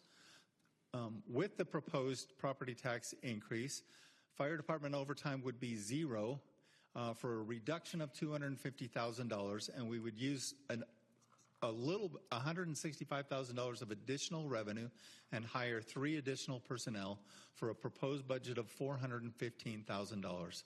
Increasing that line item to $415,000, but the net change being $165,000 increase to the fire department budget. The impact of the tax increase: the city will fund 3 new firefighter positions, reducing the reliance on overtime to meet minimum staffing levels and reducing firefighter fatigue. Within Parks and Recreation, we currently have a budget. The budget without the tax increase is $130,000 for parks playground maintenance. With the proposed property tax increase, the budget increases to $200,000, a budget change of $70,000. The impact of the tax increase: the city will have the necessary funding to continue annual playground replacements at the recommended level in order to maintain compliance with risk and insurance mandates. Thank you, John. Those are presentations. Now we're 7D. We're to some action here, finally.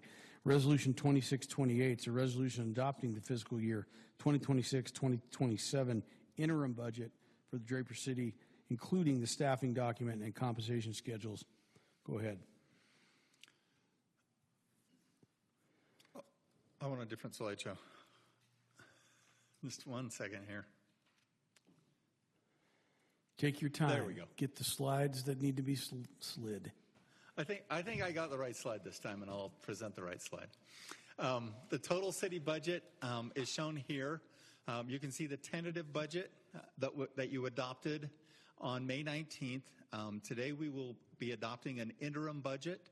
There are some changes from the tentative to the interim budget, mostly due to some items that we included in the budget amendment last week. So those changes are that within the CRA, we are increasing the budget by $3.3 million for a contracted service in the Crescent project area. We are increasing the budget for $450,000 for traffic light in the East Bangerter project area. We'll discuss that in detail as we move into the CRA, but I thought I'd show it in the total for the city budget. BNC Road Fund will increase by $475,000. That is for a traffic signal. Traffic signal. I'm trying to remember if that was the right one. That is for the traffic signal, correct. The local highway option tax fund will increase by $50,000. That is for our sidewalk gap replacement. Park impact fees will increase by $30,000. That is for the 1300 East overpass. And then you can see each of those projects lie within the capital projects fund. And so we have a separate line item for each of those items that are being adjusted within the budget. The water fund has 2 items within it.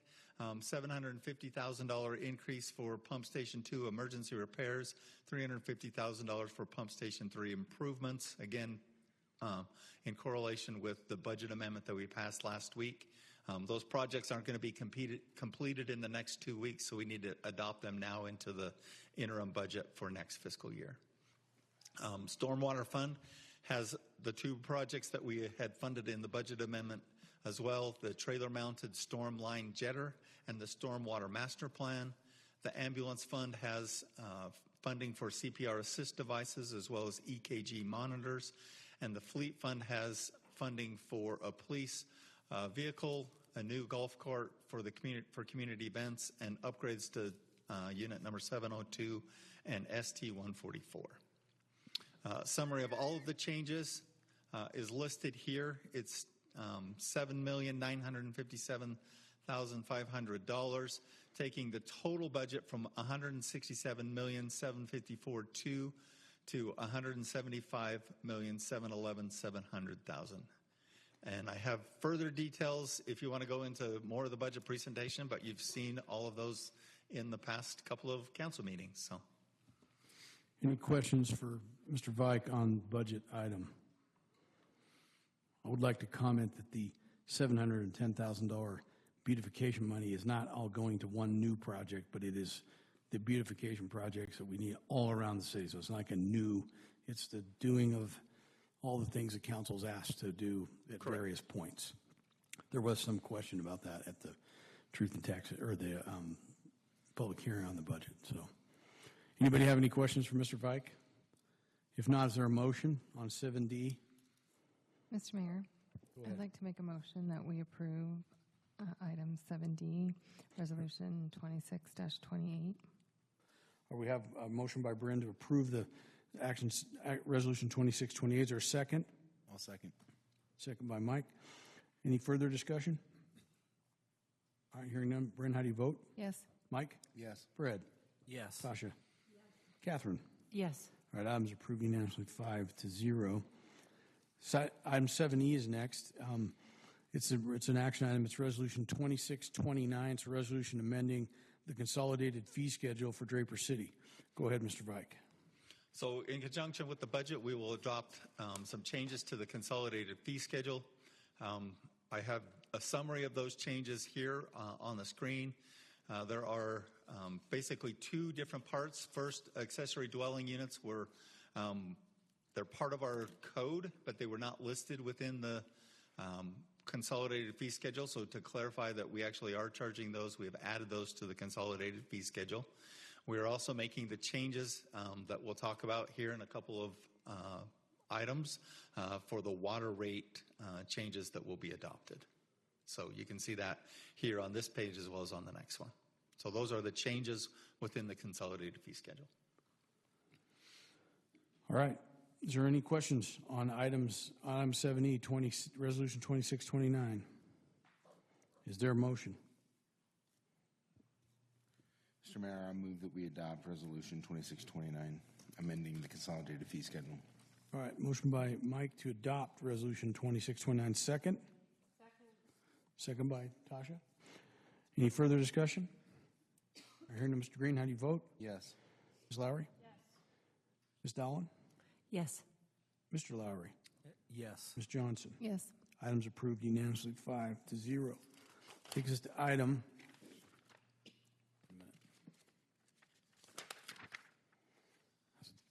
split on 2 pages there. 7F. Action item is Resolution 2630. It's a resolution notifying the Utah Retirement System, URS, of the city's intent to pick up public safety and firefighter contributions. Go ahead, sir. Mr. Vike. So what this is doing is the legislature a couple of years ago, we went to Tier 2, and we kept the city's contribution into the public safety retirement was capped at 14% by the legislature. Since that time, those rates have gone up above that 14%, but the cities have petitioned the legislature, and the legislature has allowed cities to go above that 14% in order to be able to hire quality firefighters and police officers. And we are required to notify the Utah Retirement System that we are planning to pick up that additional amount. Last year, the amount was at 4.73% above the 14%. It is increasing to 5.98% above that 14%, so 19% above, 19% contribution into those funds. The budget includes funding to cover this increase, and so it's proposed that we adopt that. Any questions for Mr. Vike on item 7F? No. Can I ask, so last year was 4.37. Has it been consistently going up every year? It kind of depends. Typically, yes, but this is a larger jump than we've seen in most years. So it's gone up about 1%. Well, not even that per year, so a little less than 1% per year. Okay. Now, within the employee side, that was capped at 10%. That has exceeded the 10%, and so employees are now contributing the additional portion, and that sits at 0.7% above. So it's really 10.7%, but the employees within the Tier 2 system, public employees that are not within police and fire, are picking up that portion and making that contribution for themselves.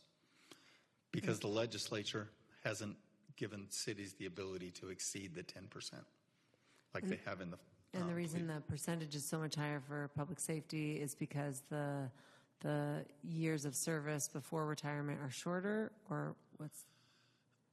I think they have actuaries that do all those computations, and I'm certainly not, and nor do I ever want to be an actuary. So I couldn't tell you exactly why those are going up the way they are.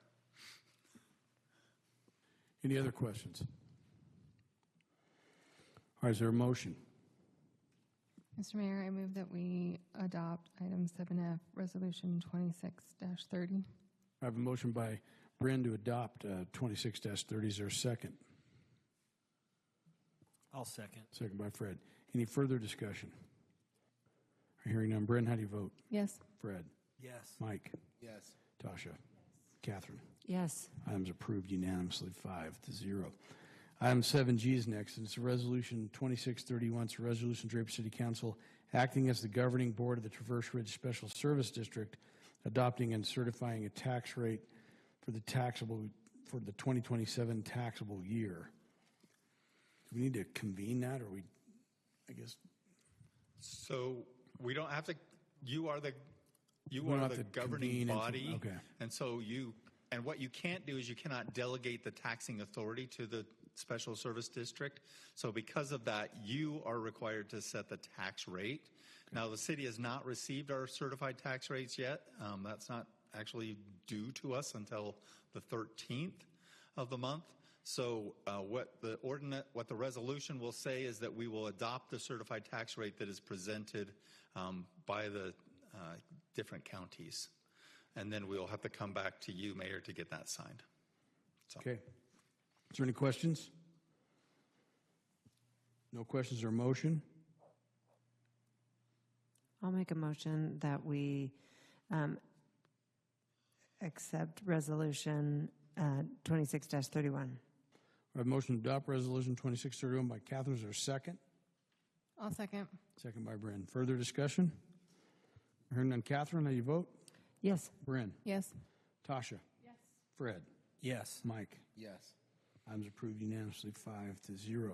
7H is next. It's an action item as well, Resolution 2632. It's a resolution adopting the fraud risk assessment for the city of Draper. We'll have a staff report by Mr. Vike. Go ahead, sir. So this is also required. We complete a fraud risk assessment each year to determine where fraudulent activity could be and how we are exposed. We received a score of 355 out of 395, which puts the city at risk level in the very low category. I've discussed this with Mike. There's probably some opportunities to even increase that score, and we'll work on some of those. That might include you guys in some training that we'll get to do in a study session. So. All right, that sounds exciting. Is there any questions on 7H? All right, is there a motion? Mr. Mayor, I move that we adopt item 7H, resolution 26-32. All right, we have a motion by Brenda to adopt resolution 2632. Second? Second. Second by Catherine. Is there any further discussion? All right, hearing none. Bryn, how do you vote? Yes. Catherine? Yes. Tasha? Fred? Yes. Mike? Yes. Items approved unanimously, 5-0. Item 7I is next. Action item is ordinance number 1722. It's an ordinance of Draper City Council adopting the compensation schedule for statutory employees. Go ahead, Mr. Vike. Wait, I pulled up the wrong slide. Forgive me.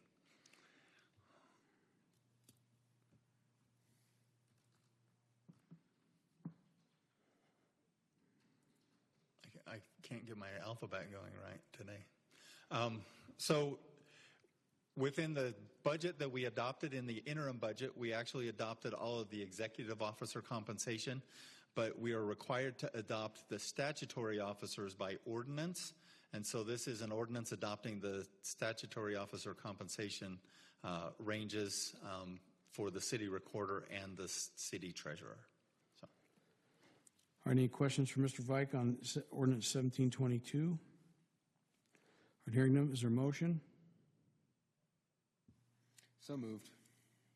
Motion by Mr. Green. Is there a second? Second by Ms. Lowry. Is there any further discussion? All right, Mr. Green, how do you vote? Yes. Ms. Lowry? Yes. Ms. Johnson? Yes. Mr. Lowry? Yes. And Ms. Dolan? Yes. Items approved unanimously, 5-0. Item number 7J is next. Let me get through the whole alphabet. Action is ordinance number 1723, not quite. An ordinance of the Draper City Council adopting the updated water rates for culinary water customers and services by Draper City. Again, a report by Mr. Vike. Go ahead, sir. The items in green are the proposed rate increases.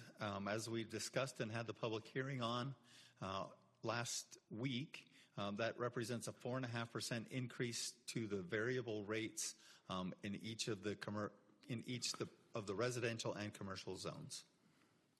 All right, any questions for Mr. Vike?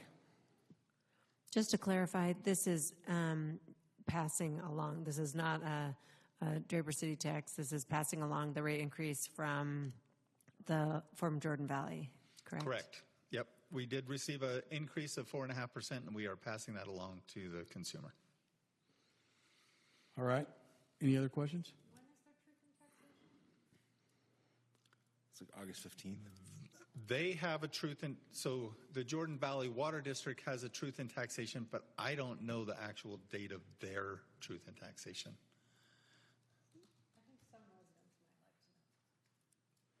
Are we obligated to point that out? So as we At the as truth we and move taxation, into we this will be. process, yes, we will post all of the different tax increases on our website, which will also include a link to when those when their truth and taxation hearing will But be. that obligation is at the truth and taxation hearing.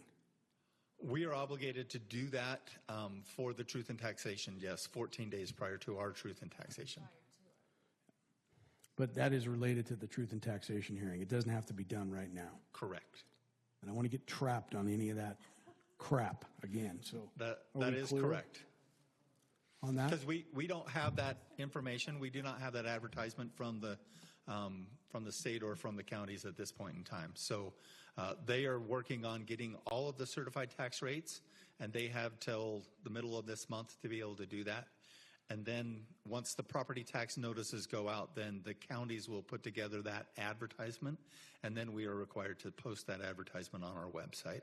And we will have copies of that in our meeting, our truth and taxation hearing as well.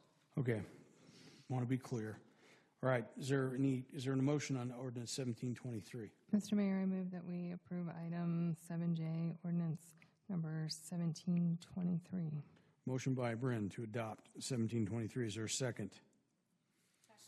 Second by Tasha. Further discussion? All right, hearing none. Bryn, how do you vote? Yes. Tasha? Yes. Catherine? Yes. Brad? Yes. Mike? Yes. Items approved unanimously 5-0. Oh, out of the letters. Wait, no, we're not. I need a motion to adjourn to the Community Reinvestment Agency meeting. So Mr. moved. Mayor, oh yeah, he moved. I'll second. So moved. Catherine, Motion by Mr. Green, second. Second. Second by Catherine. All in favor of adjourning to the Aye. Community Reinvestment Agency meeting, say aye. Aye. Aye. Are there any opposed? All right. I'm going to call the Community Reinvestment Agency to order. We have two items, really one item. Item for board consideration 2A is an action item. It's resolution CRA 26-02. It's a resolution adopting the Community Reinvestment Agency of Draper City budget for the fiscal year 2026-2027. There is no tax increase there, so no laborious readings. Is there a motion? So I'll just make a note that the tentative budget was approved, and the items that are changing from the tentative to the interim budget are listed on the board. So that is the change of $3.3 million within the Crescent project area, and then $450,000 within the East Bangor project area. So that'll change the total budget for the CRA by $3.75 million. All right, is there questions? All right, is there a motion? Mr. Mayor, I move that we adopt resolution CRA 2602. All right, motion by Mr. Green. Is there a second? I'll second. Second by Ms. Johnson. Is there any further discussion? Mr. Green, how do you vote? Yes. Ms. Johnson? Yes. Mr. Lowry? Yes. Ms. Lowry? Ms. Dolan? Yes. Items approved unanimously 5-0. Is there a motion to adjourn back to the city council meeting? So moved. Second? Second. Motion by Mr. Green, second by Tasha. All in favor, say aye. Aye. Are there any opposed? We're back in the city council meeting. And is there anyone that would like to do any council manager discussions? We didn't do that in the last meeting. I have a couple of things. Go ahead. My first thing was that I think we need to do an updated picture because we have Mike back and Catherine's. So I just wanted to mention that.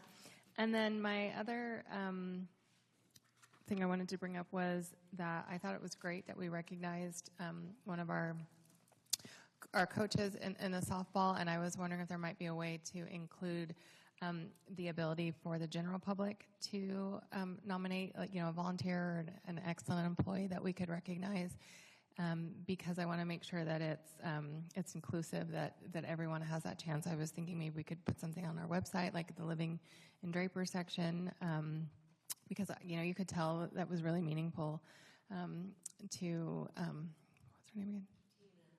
Tina. Okay, that's what I was looking for. Gator. I'm like, what was her name? Gator. Yes, you could tell it was really meaningful to her, and I think we've got so many amazing citizens within our community who really contribute. So that was just an idea. I'm supportive of that as long as it's the council as a whole giving out the award. Anybody else?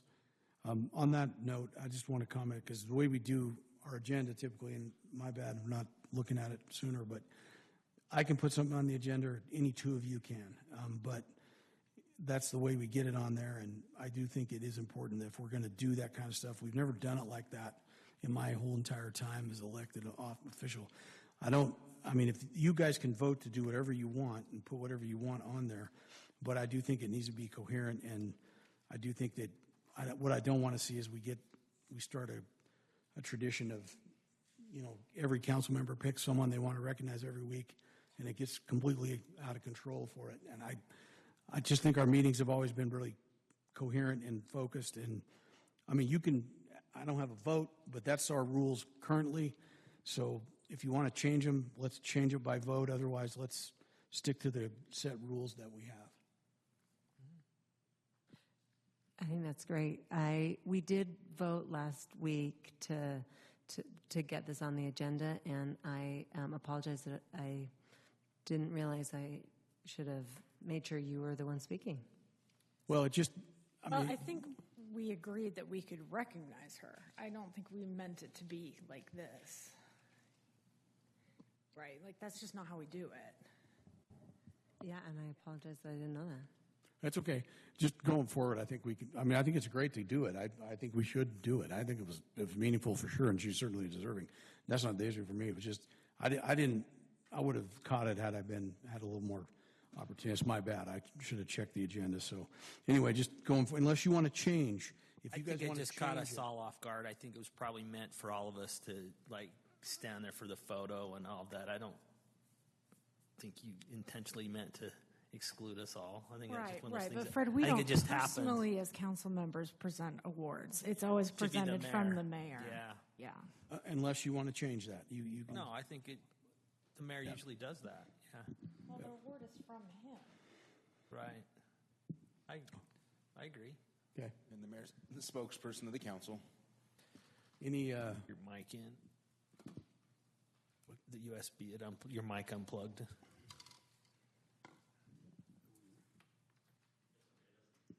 Did it still record? It's now working. So it's still working. All right. Anybody else have anything else? Mayor, I just want to mention a reminder of the fire department banquet tomorrow night at the aquarium, 6 o'clock. So look forward to being able to have all of you there. In the new part? It is. We weren't scheduled there, but we did request to be moved, and we were moved. So it is in the new part. It's pretty cool. Yeah, it's a very nice facility. Thank you. Okay. All right. Anything else from anybody else? All right. Is there a motion to adjourn? So moved. All right, Mr. Green, is there a second? I'll second. Second by Ms. Johnson. All right. All in favor of adjourning, say aye. Aye. Aye. Are there any opposed? All right. We stand adjourned.